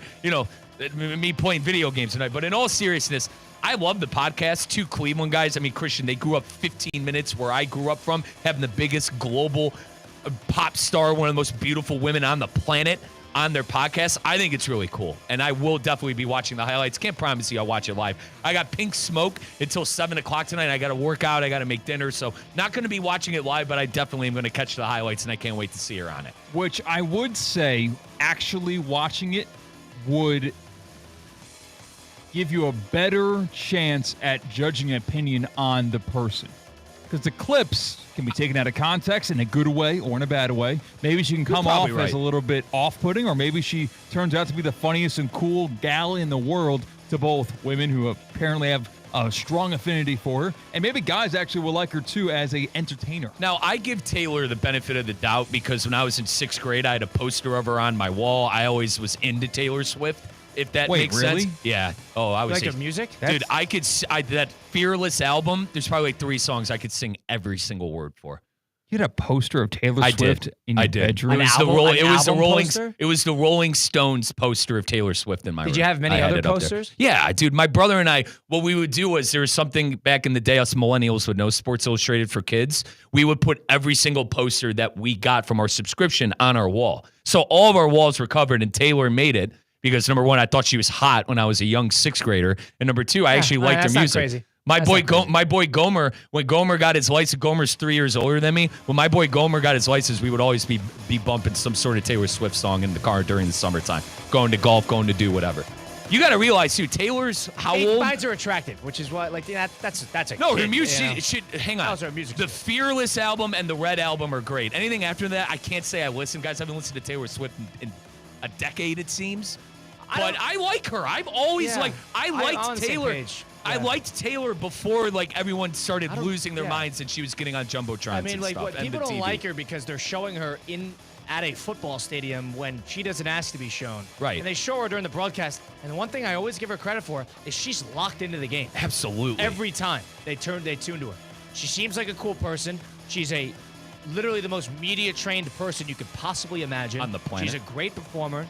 She doesn't hurt anybody. Right. I mean, people want to criticize her private jet usage. Go have her fly Delta and have somebody recline in her front of her seat and see how she, seriously, and the amount of people that are flock. She can't go to airports. She can't go anywhere. So she can't go to airports. Brother, she can't go anywhere. I can't blame her for using a private jet. I know she got scrutinized for the amount her private jet gets used. That had a lot to do with their political views, which we're not going to get into as well. Whatever it might have been. But she's literally one of the most famous people on the planet. And she can't go public places without being. I don't think her public image has taken in terms of who she is as a person. I think it's fine. When you combine name awesome. and face, where do you actually think she stands in terms of most famous alive people on the planet? Top 10. Top 10. I mean, politicians are the most. Donald Trump is the most famous person in the world. All right, She's I probably agree with that. But the closest we've gotten to Michael Jackson. You're right. Right. I think when he was alive, I don't think she's reached that yet. No. Elvis was big. Don't forget about American. Was he big worldwide? The Beatles. Oh, yeah. The Beatles were huge. The King. But they also share that a little bit. Elvis was big, but he wasn't. Michael Jackson was bigger. Taylor Swift, the thing is, she just had a worldwide tour. It was 5 continents. Yeah. Dude, Taylor is the biggest I think she's the most recognizable superstar. Since Michael Jackson. By far. Yeah, I'd have to agree. But, and definitely of our generation, Christian. As an entertainer, not a religious figure, not a. So I think the Pope is probably still, after a year or so. Especially, since the Pope's breaking down White Sox games, that makes him 10 times cooler. Maybe he's going to be on New Heights next. Yeah, I would agree. In terms of most recognizable figures in the world, Donald Trump is on there. I would say Barack Obama's on there. Vladimir Putin's on there. Right. The guy from North Korea, Kim Jong-un, is on there. Taylor Swift is on there. Those guys, everybody in the world knows who Donald Trump is. Right. Biggest actor's probably The Rock because he just looks like nobody else. You think that? The thing about American superstars do not have that much of an appeal in China. You got to think superheroes. Oh, yeah. Ronaldo. Yeah, Ronaldo and Messi are 2 of the more famous people in the world. Who's more famous, Taylor Swift or whoever's number 1 between Ronaldo Taylor and Swift. Messi? Men know her. Not a lot of female population that are not sports fans. They might know Messi, but it's not like if Ronaldo in their backyard. You think dudes in India know Taylor Swift? I do. Yep. Those guys are chronically on the internet. I would say Messi and Ronaldo, but Colin's got a point too. I think she's known by both. I don't know if Messi and Ronaldo. Yes, maybe by some. There's people in this office who you could ask if they know Messi and Ronaldo. I'm not sure if they know. But that does my head in because soccer is. But you know what I'm saying, though, right? Most popular sport in the world, but I understand. She's known to both. I understand. Maybe in you're America, right. yes. In America, it's Taylor, but worldwide, I think Cristiano and Messi would give her a run for Maybe their money. I'm wrong. I think so. I think they'd give her a run for their money. Ooh. Dude, if Ronaldo can't go in public, Messi can't go in public. I mean, none of these. He was at Publix when he moved And here, he hanging got out. swamped, swarmed, and that was in the Americas. The thing is, like, she's a showstopper. You know, she walks into it's all these people, but like she literally. Everybody pauses, male, female, whoever, sports fan, not sports fan, Taylor Swift fan, not Taylor Swift fan. She was at an event and like someone was speculating that they were like maneuvering like this box that was like a 6'5" box. They said they hid Taylor in that just to maneuver Like Ocean's around. 11. Yes, yeah. exactly. Or they have an acrobat who folds her body. By the that way, I know your movie, dude. The Ocean's movies, amazing. Great the movie. Ocean's movies are some of my favorite stuff. George Clooney's great. Google AI overview says it's a close call, but globally, Messi is likely more famous than Taylor I'm Swift. surprised by that. I don't know if maybe South American influence. Taylor Swift is not as big. Even but Europe, man. I mean, he was so big for Barcelona and Spain, Colin. Well, I understand, So but like, big, dude. you don't think that men and women, all the people do in Europe is listen Like to American music. our- American music dominates. I bet Europe. K-pop dominates, though, right? Maybe not Asia. So that's one thing. Asia's one thing, but I mean, definitely Europe. Europe, all of them, 100%, every single person. But I don't know. I would make a clear argument though that Donald Trump currently is the most recognized. I mean, yeah, not even close. Yeah, Trump. Right. I think visually, outside of stances and his actual job, I think visually he's hard to forget as an individual. He's got a weird to say about a president, but he's got a brand. You know, his brand is the red tie, the black George Bush, suit. you know, it'd be. You're right. You can't pick him out of a lineup for a lot of people. Right. Probably. I mean, he threw one of the best first strikes I've ever seen in my But life. no, but I see what you're saying. Like George Trump W. wears the same exact thing all the time. It's part of his He is a person that wants to be recognized. He is just as much of a celebrity as he is a politician. He wants to be seen. That's why he wears the same exact thing every time because that's what he's recognized for. When I went to Live Golf Miami, it was at his golf course, and they had these putter covers for sale for a lot of money, and they had the hair on the side.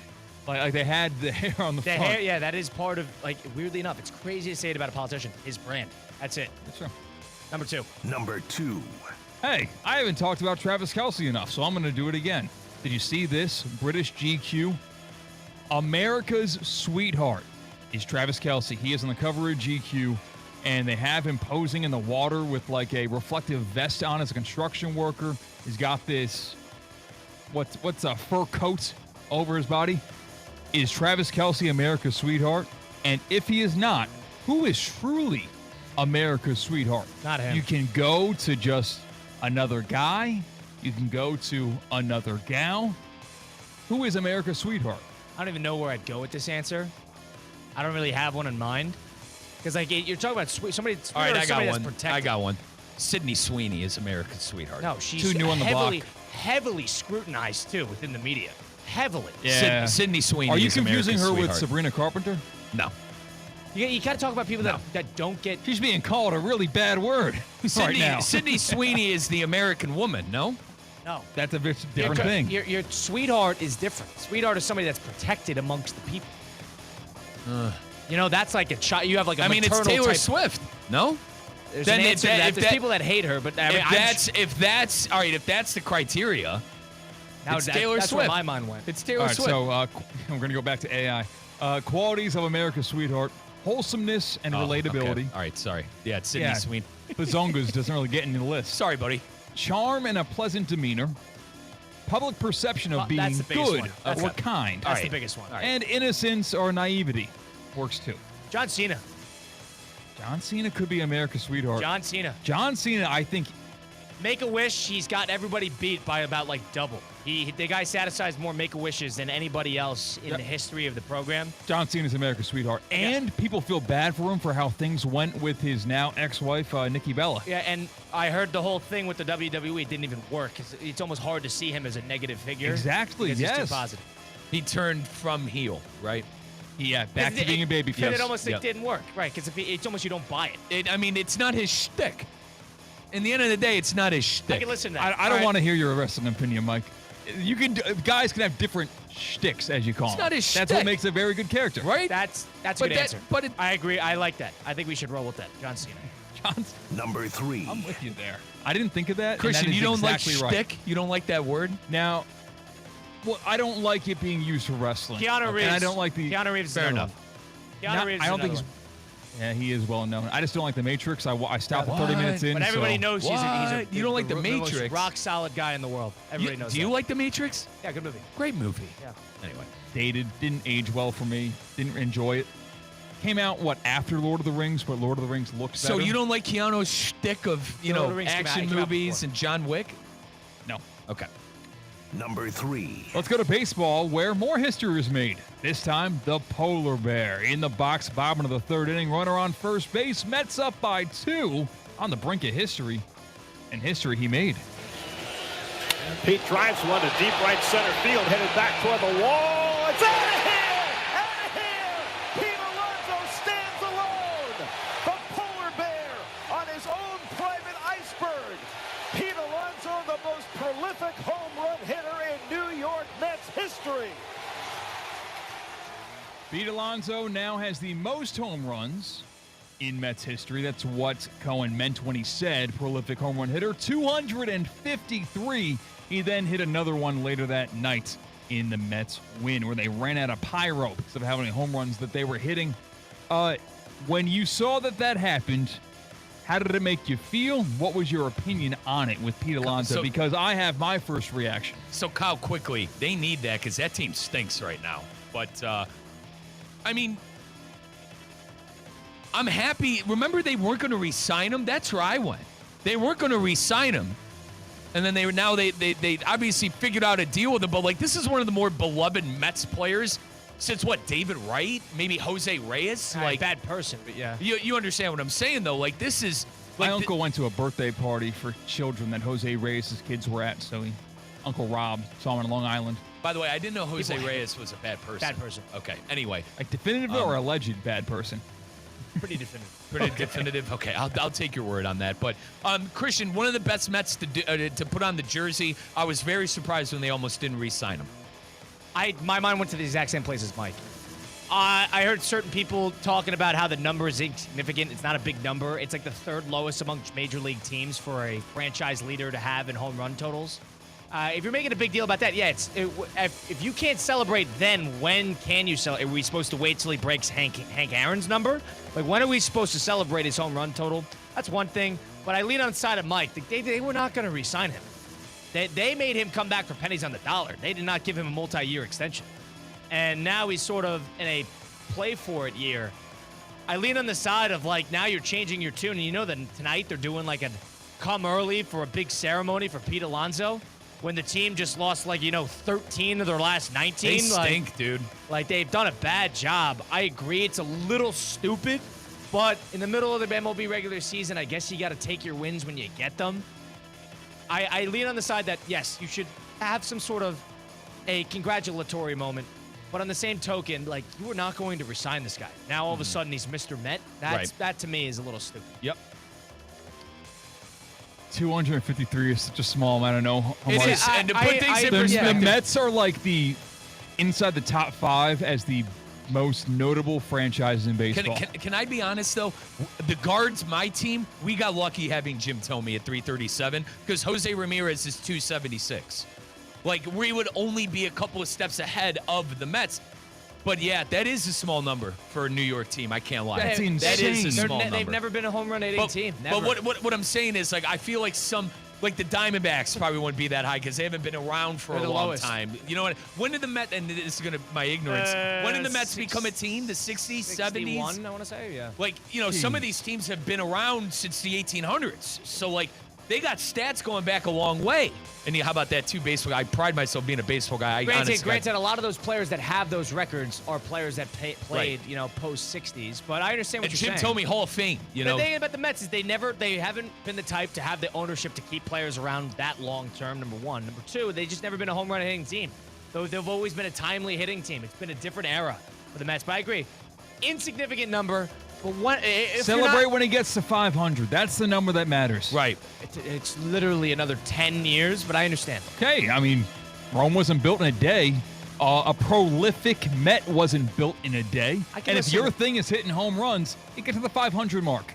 They know how it looks like with Gary Sheffield. Yeah. The way, and it's funny is like Judge is at like 360, Stanton's at like 440 or 450. Like there are 10 New York Yankees that have more home runs than Pete Alonso. You can't compare it to the Yankees. He's not a Yankees franchise, but I understand. I do understand. But I'm sort of in the middle on this. I lean on the side of they weren't going to resign him, and now he's Mr. Met. That's the number one thing I thought of. The when this insignificant happened. number. If you're not going to celebrate, then when are you going to celebrate? Right. They when should not have a playoff berth. That's when you celebrate. That I agree with, and they should not They should not do something tonight. That is stupid. You don't need to do the next night. Have a ceremony for Pete Alonso. Jeez, let him hold the bat the night of, and then after that, be done with it. Just a week and a half after Old Timers Day. Yeah, give him Celebrating a Yankees history. bobblehead night. Oh God. Here's the guy you almost didn't see this year. Yeah, that's pretty crazy. I did not realize how close he was to the record when those contract negotiations were happening. Let's stay in the state of New York.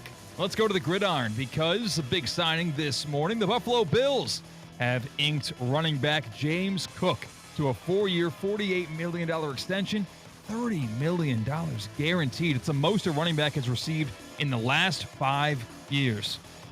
Good move for Cook, good move for the Bills, or good or bad move for both? Good player. Good player. And speaking of the Bills, I watched the Hard Knocks. Have you watched this yet? I haven't gotten around to it. So I'm glad they got this done because they did mention it in the second episode about James Cook sitting out, and he was like just not practicing, but he was involved in everything else. So he did it probably the best way you could. Good signing. They need to keep 4-year extension is a long time, but you need to keep that guy around. They don't have enough offensive weapons to just rinse and repeat. They can get away with it. They don't need a lot, though. They got an elite quarterback. They don't need it a lot. But I agree with one thing. They do need a good running back. Agreed. So I think that actually makes a difference. For what the team needs, they need tight ends and a running back. I'm falling under I said I'm in the bear trap. I'm always in the Buffalo Bill bandwagon. How about that? Buffalo Bill bandwagon. I'm waiting for Josh Allen to win the big one. I'm waiting for him to finally beat the Kansas City Chiefs. And Colin, I think Hard Knocks is the biggest waste of time out there. But in our pre-show meeting, you brought up something the one thing I didn't like it just fueled my fire that shows a waste of time. I sat there and watched Hard Knocks this morning. I threw it on, and I know there's 2 episodes out, so I kind of wanted to watch 2 in a row, so it worked out. That first one, I waited for a lot of that episode, at least for a recognition of what happened in the AFC Championship game. Can you ask Josh Allen when you got him sitting down? Just talk about last year. Talk about how the last 6 months have went in regard to that game. Is everybody afraid? Did the Bills say, hey, we don't want to mention the Chiefs? Are we afraid to ask Josh Allen how he has slept the last 6 months, knowing how close they were last time? And just it sort of happened again. You didn't ask Sean McDermott that. They didn't even ask Brandon Beane, the general manager, that. You didn't ask any of them that. They didn't bring it up once in the episode. That is, to me, where Hard Knocks loses its fastball, because the actual insight is you want to get the perspective of the team. They're going to go in and say, we're trying to win the big one. You go into Raiders training camp, they're saying the same thing. Right. The real thing that the Bills can individually relate to that's interesting is they were so close last year again to the same culprits that for a guy who just won his MVP, are you satisfied? Mm-hmm. Tell us about how that loss kind of affected you as a player. The story of that show and that lead team. with that. Yes, and the story of that the story in that show and that team is that how can they finally win the big one? And the fact that you're getting the cookie cutter episodes, that's why Hard Knocks is a waste of time. We're getting to a little Jonathan Zazzo on the flip side. It's Colin Russo, Mike Rizzo, Christian Cat, Russo and Rizzo, ESPN 106.3. Live from the Anajar and Levine Accident Attorney Studios. Anajar and Levine Accident Attorneys. Call 1-800-747-FREE. This is ESPN 106.3. The weather is heating up and summer is here. Stay cool with EDS Air Conditioning. Right now, qualified customers can take advantage of 0% interest for 60 months on a brand new AC. Hot streaks belong in sports, not in your home. With over 800 Google reviews and a 4.8 star rating, EDS is the name you can trust since 2006. Visit EDSisyes.com today. Game day comfort starts now. Don't sweat the small stuff. What if every use of your debit card turns spare change into something meaningful, like growing your savings and supporting local community causes? With Flagler Credit Union's Impact Checking with Everyday Change, your spare change can have big impact. Each transaction can be rounded up to grow your savings and support nonprofits that provide meals, shelter, and essential services locally. Make an impact in your life and in your community. Open your Impact checking account today. Insured by NCUA, official credit union of Florida Atlantic University Athletics. Wing Wednesday, brought to you by Hurricane Grill and Wings. 30 bold flavors, ice cold beer, handcrafted cocktails. Your home for sports is Hurricane Grill and Wings. Find your spot at hurricanewings.com. It's heating up fast in Palm Beach County. Hey, it's Colin, and if your AC isn't ready for the Florida heat, now is the time to call John C. Cassidy Air Conditioning and Plumbing. Since 1960, John C. Cassidy has kept homes cool and comfortable. Don't wait for a breakdown. Upgrade your system today with great financing available. Be sure to ask about the Cassidy Care Program for year-round peace of mind. Cassidy is proud to support our local community, including the YMCA and the Palm Beach Gardens Youth Athletic Association. Stay cool. Stay prepared with Cassidy Air Conditioning and Plumbing. Visit CassidyAC.com. This is ESPN 106.3's Mike Rizzo, and recently I had the pleasure of speaking with Dr. Curtis J. Keppert. Dr. Keppert is an orthopedic surgeon who specializes with injuries in the shoulder, elbow, and knee. And Dr. Keppert loves getting an athlete back to 100% and where they need to be. Just their desire to get back to, the thing that they love to do, and taking them through a low point when somebody gets an injury, and when it is, especially when it's a surgical problem, they know maybe an ACL, they're going to be dealing with this for a year before they can get back, and just taking them through that low point, fixing the problem, and then guiding them through that recovery, and then you see them back out there playing, and it's the best feeling ever. That's Dr. Curtis J. Keppert with the Palm Beach Health Network Physician Group. For physician referral, call 866-654-2362 or go online to pbhnphysiciangroup.com. She ain't gon' tie me down while you on the road. Got all the shirts, all the hats, all the clothes, what you want, right? Let's get back to the Anajar and Levine Accident Attorney Studios. This is Russo and Rizzo on ESPN 106.3. Christian Cat got his first licks in as a stand-up comedian a couple weeks ago over at Bob Carter's Actors Rep. For more than 40 years, Actors Rep has been the creative home for bold storytelling, transformative arts education, and local talent in West Palm Beach. Now, this beloved nonprofit theater, they're in urgent need of our help. Help keep the lights on, help keep the curtains opening. For generations to come, they're raising up to $40,000 to keep that stage alive. And every dollar counts. You can help today. Donate today at GoFundMe.com/SaveActorsRep. Help us keep the curtains rising. Help them keep the curtains rising for generations to come. Colin Russo, Mike Rizzo, Christian Cat, Russo and Rizzo, ESPN 106.3. Welcoming a good friend of program. You can hear him all over the ESPN radio waves the last couple weeks. It's Mr. Jonathan Zazo, the voice of the 305. You might know him as the Cooper City Rattlesnake. He's the human flamethrower of Miami sports radio. Hey, you could be a maniac without being a jerk. The preacher of the Pat Riley Gospel. They don't complain. They don't make excuses. This is the NBA. Deal with it. The mayor of Dolphins Delusion. Can the Bills' offense keep up with the Dolphins' offense? And the only guy who can go from breaking down the Panthers' power play to cutting a full-blown Ric Flair promo. Woo! Jonathan Zaslow is the voice of the 305. Zaz, welcome in. How we doing today, my friend? What's going on? I'm good. How are you guys? Good to see you. You've been a busy man, by the way. We've heard you all over the ESPN radio waves. I mean, this is busy time of year for you, huh?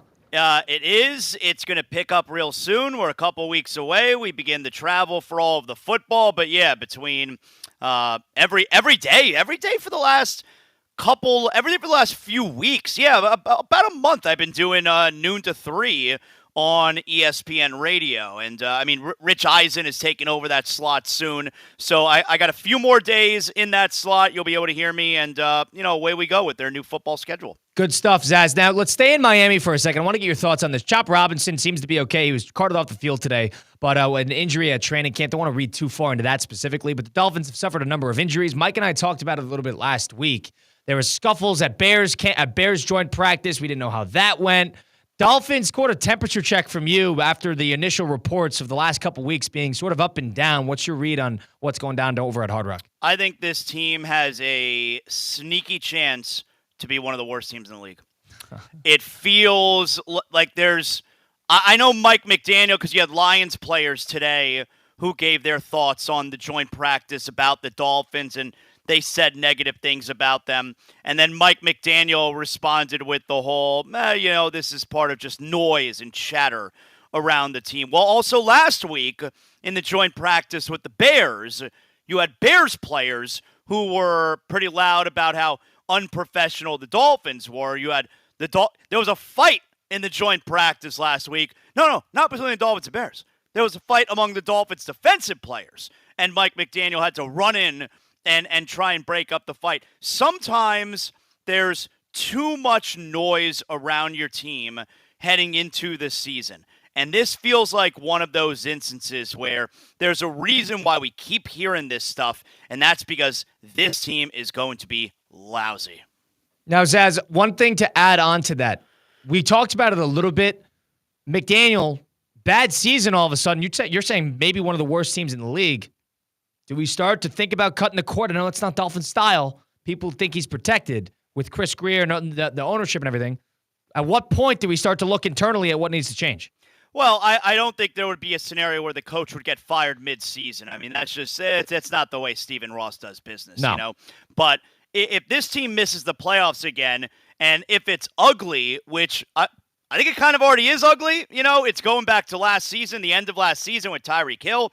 You got the whole Jalen Ramsey situation, and now, you have the joint practices where other teams are embarrassing you. I mean, apparently they were not even competitive out there today against the Detroit Lions in this joint practice. And, you got the whole move with Chris Greer talking about how, the media and the fans are way more worried about the secondary than they are. Well, we went through this song and dance last year, too, where Chris Greer said, you're way more worried about the offensive line than we are. And as it turned out, we were 1,000% right.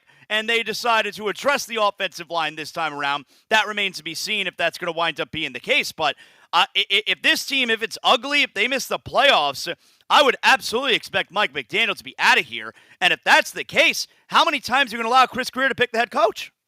Zaz, loaded question inbound, but as a lifelong Dolphin fan, if it's head coach, if it's quarterback, what do you want this team to do? Maybe a reset? Obviously Tua's under contract, but do you want to move on from Tua? As a lifelong Dolphin fan who just basically explained all of the stuff that's wrong with it, how would you fix it? How can you fix the Miami Dolphins now? I don't have any reason to get rid of Tua. I don't have a problem with Tua. They play well with him. That's the bottom line. They do play well with him. I don't have an issue with Tua unless you put something right in front of me that says, hey, this guy's going to be better. I'm not just getting rid of Tua for the sake of it, So I don't have an issue with Tua. But there's something that seems that I know the buzzword this training camp has been culture. All right, they want a new culture around this team. It's one of the main reasons they got rid of Jalen Ramsey. Okay, but if we're already in a place where we're talking about culture before the season has already started, I feel like we're already off on the wrong foot. And, I don't want to be so negative going into a season because I'm excited about the season. I'm excited about football altogether. But this team, it's smelling rotten already to me. I just feel like there are too many parts of this team that feel like there's something wrong. Jonathan Zazzo, the Zazzo Show 2.0, joining us now. Zaz, to pivot really quick on to Major League Baseball, weirdly enough, because this team is 30 games above 500. I'm curious on your perspective here. I look at the Milwaukee Brewers, who are 75-44. They've won 11 in a row for the second time in a row. The second time this season, which is the second team in 30-year history that's done that. To me, they're a little coded like Athletics, Rays, Marlins whenever they make a run, Guardians in the sense that small market team overperforming, making a big run, playing great at the wrong 12 time. 12 in a row now, by the way. They won this afternoon. They won this afternoon. I'm curious, World Series good in your eyes, or is this going to be one of those Island of Misfit Toys teams that we sort of know how the NLDS is going to go in, let's say, 2 months' time? Oh, no, I think this can absolutely be a team that winds up doing something serious in the postseason, It's so hard with baseball, man, because, the best teams wind up making the postseason because we're talking over a sample size of 162 games. But you know how this works. Granted, the Brewers are a team that's in the midst of a 12-game win streak. Yeah, it's the hottest team. Yeah, and like a team can get hot like this in a short series, and then you make a run, okay, in the postseason. Maybe it's not win 12 in a row, but maybe it's win 10 of 12 in the postseason, and then you steamroll through the National League playoffs. But the same thing works with the inverse, where Every team at some point in the season has a 6-game losing streak. Even the best team in the league winds up having the Dodgers did it earlier in the season, Every team has a 6-game losing streak, and that could happen in the postseason as well. And then you lose in the wild card round because we're talking a best of 3, or the divisional round because it's a best of 5. So it's such a crapshoot. But I would tell you, a team like the Brewers, who's had multiple double-digit win streaks during the season, can absolutely wind up making a run in the postseason. Zaz, where do you rank MLB playoffs? It's very good. Yep. It's very good. Very good. Every single pitch feels like it means something. I mean, because you just know, a 2-1 count, major difference from a 1-2 count. This could be a ball, this could be a strike, changes the whole at bat. Every single pitch is enormous in the Major League Baseball playoffs. I'm not locked in for 162 games during the entire season, but I don't have to be. I put on the Major League Baseball playoffs when it rolls around, and I am into it. The crowds are into it. The players behave like children, when the big runs are scored. I love the MLB playoffs. Yeah, I think it's going to be a good one, too, upcoming, and with just about wide open. 6 weeks to go in the season. Boys, I think the biggest thing this year, it's wide open. It's always wide open, though. It always is. And that's what happens when you allow so many teams in the playoffs, which they do now, and you have short series, which they have now. Yeah, and especially with the teams with the buys, and there was questions about whether teams like getting the buys or not like getting the buys. Right, it's to screw up your rhythm. You go from Sunday to Thursday or Friday, you don't play again. Happens all the time. Anyone can win the Major League Baseball playoffs. Zaz, to pivot again, where are you on reclining at your seat on an airplane? Oh, great question. Great question. So I flew a couple weekends ago, me and my younger son, because we went up to Jersey for SummerSlam, and he even said to me, he goes, what do you think about reclining the seats? Are you into? I said, listen, I don't mind. I said, if the person in front of me wants to recline their seat, I'm okay with it. I'll adjust.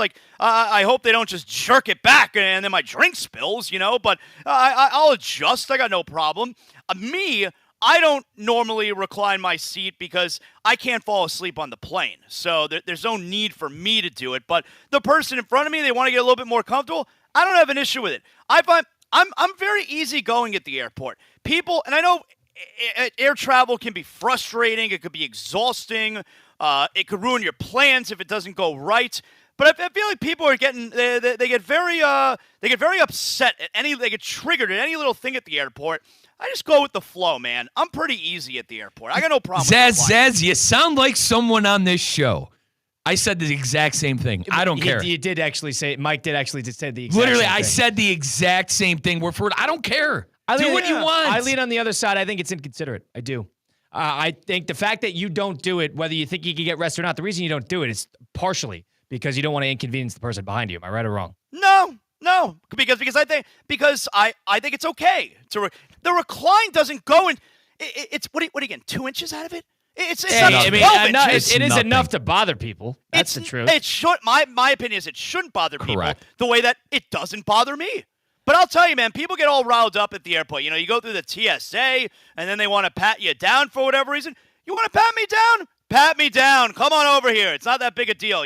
People get all crazy. I walk by there. I thank everybody. Thank you. The more pleasant you are with the people who work there, the better the experience is going to be. Says you are a fantastic traveler. Sounds like someone I know. I am. I agree with that in the sense that people are like that, but people are also not like you in the sense of going through airports. And I think the fact that that's the case, I think you got to be mindful of that. No? I am mindful of it. Absolutely. Yeah. I find at the airport, travelers, they're looking for something to get upset. It's very tense. They're looking for anything to get upset about.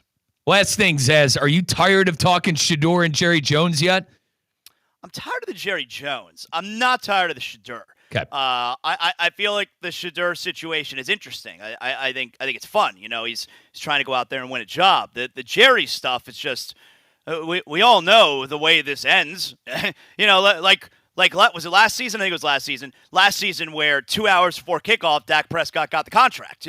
We all know where this goes. They're not getting rid of Micah Parsons. Matter of fact, we haven't heard from Micah Parsons since he put out the... Tells you that negotiations are rolling. Right. We haven't heard from anyone since he put out his threat, on social media. We all know the way this is going to end, and it's going to end with Micah Parsons getting a lot of money. Zaz, where can people tune into you if they want to listen to more? Yeah, ESPN Radio, of course, again tomorrow, noon to 3 Eastern time. I've been doing Joe and Q every day for the last few weeks. And, of course, Zaslow Show 2.0.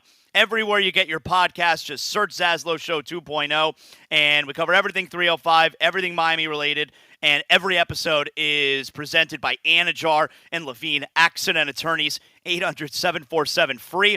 If you've been involved in an accident, you're dealing with a personal injury, they will get you the compensation you deserve. Anajar and Levine Accident Attorneys, 800-747-FREE, 800-747-3733. Zaz, we appreciate it as always. We'll talk again next week, all right? My man, Zaz. Great job, guys. See ya.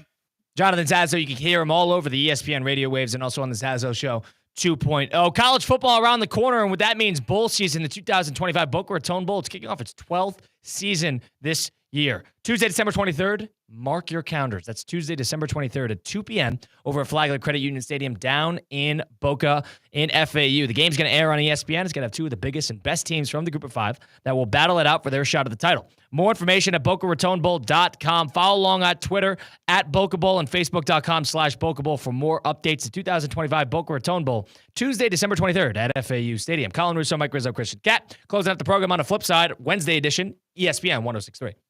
Live from the Anajar and Levine Accident Attorney Studios. Anajar and Levine Accident Attorneys. Call 1-800-747-FREE. This is ESPN 106.3. Ready to take on any terrain? The all-new 2025 Defender 110 P300S is here. Built for those who crave adventure without compromising on luxury. Lease the powerful 2025 Defender 110 P300S for just $889 per month for 36 months. Whether you're tackling the toughest roads or cruising the city, the Defender is ready for it all. Don't wait. Visit Land Rover Palm Beach today and experience the Defender like never before. Terms and conditions apply. See dealer for details. Kaiser University's flagship campus. The 100-acre residential campus at 2600 North Military Trail in West Palm Beach extends Kaiser University's educational offerings to over 100 degrees. Kaiser University also has an athletic program with 26 national championships, including back-to-back-to-back lacrosse titles, and they just won their first ever national championship for men's tennis. Visit KUSeahawks.com for the latest on the championship flagship campus of Kaiser University. It's Theo Dorsey, and I'm feeling hot, hot, hot. Temperatures are up, but your water shouldn't be full of mystery floaties. Culligan's got your back with water testing and reverse osmosis systems to keep things clean, cool, and crisp this summer. And get this, you can try it for just $10 a month. Stay cool, stay hydrated, and stop drinking who knows what. Visit Culligan.com today to schedule your free water test. Hey, Culligan man!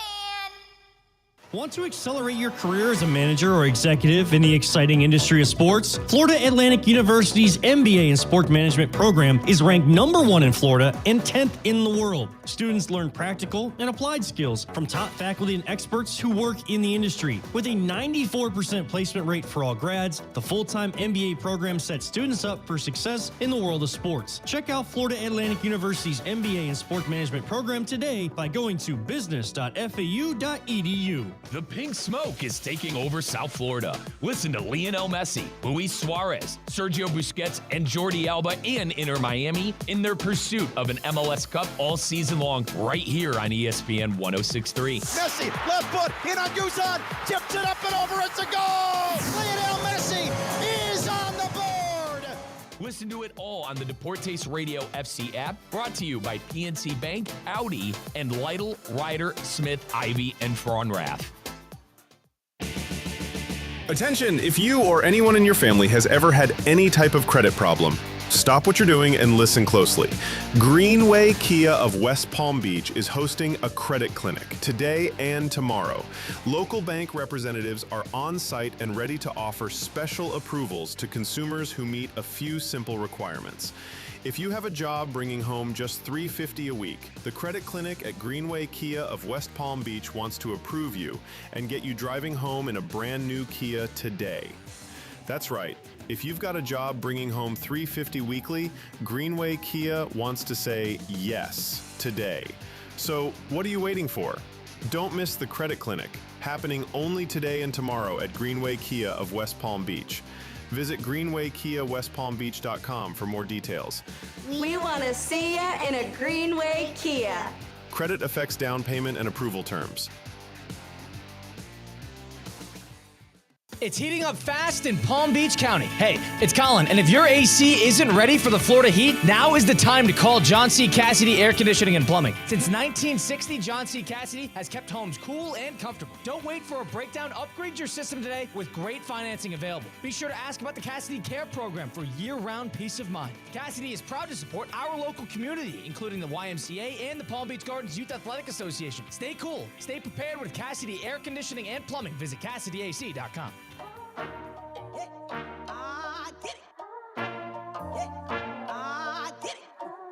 Let's get back to the Anajar and Levine Accident Attorney Studios. This is Russo and Rizzo on ESPN 106.3. Been a car accident, truck accident, suffered a slip and fall. My friends Mark, Anajar, and Glenn Levine at Anajar and Levine Accident Attorneys are the type to fight for you.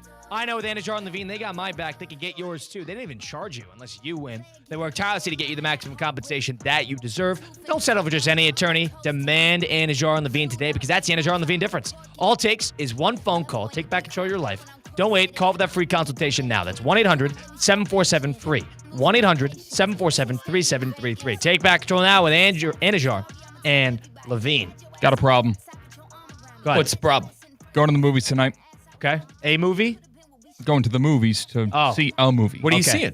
Going to see the horror flick Weapons. Yep. I think you'll like it. You're by yourself? No, I'm going with my buddy Gian. Nice.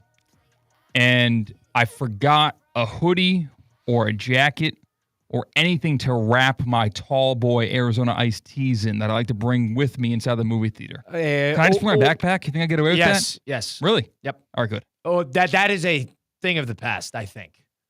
Like, I bring my water bottle in my hand. There could be anything in that. Nobody ever cares. Nobody ever cares. With the water, yeah, I guess so. Christian, you're not going to get a popcorn and an icy. I have my annual popcorn If you put bucket. it in your pocket and even it's protruding like it's an Arizona iced tea in your pocket, they're not going to care. They don't get paid enough to care. But that's a little obnoxious. Like if I'm going... Because the Arizona tall boy is really big. I know. It will protrude quite a bit. But they won't... They don't get paid enough to police that anymore. These are high school students that work at movie theaters. I am... I agree with you. It used to be worse. You guys don't 10, 15 years ago was a problem. You guys don't like... I got frisked once. Did I tell you about that? When was it? Recently? No. I went with my buddy's family, and his mom's purse got checked after we went to the gas station. I think it's and bought illegal. candy. I think that's illegal. Don't tell Monroe Cinema 6. Yeah, I think that's illegal. Oh, by the way. they took it confiscated, then we spent the same amount of money on like a fourth of the amount that we bought at the gas station. Right. So it's a thing of the past. I remember growing up, I used to deal with that all the time as well. I've not dealt with that in years. Maybe it's because I'm an adult now, but I have no idea. I don't know. I'm at the theater. You like spending more money on the theater. I don't know. I'm going to buy popcorn, Mike. That's going to happen. Give the theater your money, man. They probably need it. No. Well, yes. I need it. Buy a ticket. Give them your money that way. Get a ticket, get a large popcorn, icy, and some candy. It's a discount theater. $6 for tickets, $5 for the popcorn. I support... Dude, I get the bucket. I support supporting the movie. Christian, I get the... Yeah, it's the bucket. It's the annual bucket that I spent $15. Support the movie via buying the ticket that they can track. Don't support the theater for overpricing you on Sour Patch Kids by $13. Unless it's Barbenheimer. Then you can sneak into another theater to watch the second movie. That's fine. Christian Cat, Colin Russo, Mike Rizzo. Missed any of the program today? Listen back, Russo and Rizzo, Apple, Spotify, wherever you get your podcasts, all those great places. We'll be back at it tomorrow, 4 to 6 p.m. You got Pink Smoke coming up right after the flip side, up till 7 p.m. with Mike Rizzo and Damian Perez, so stay tuned for that for your Inter Miami fix. It's been Colin Russo saying so long. We'll see you next time right here on ESPN 106.3.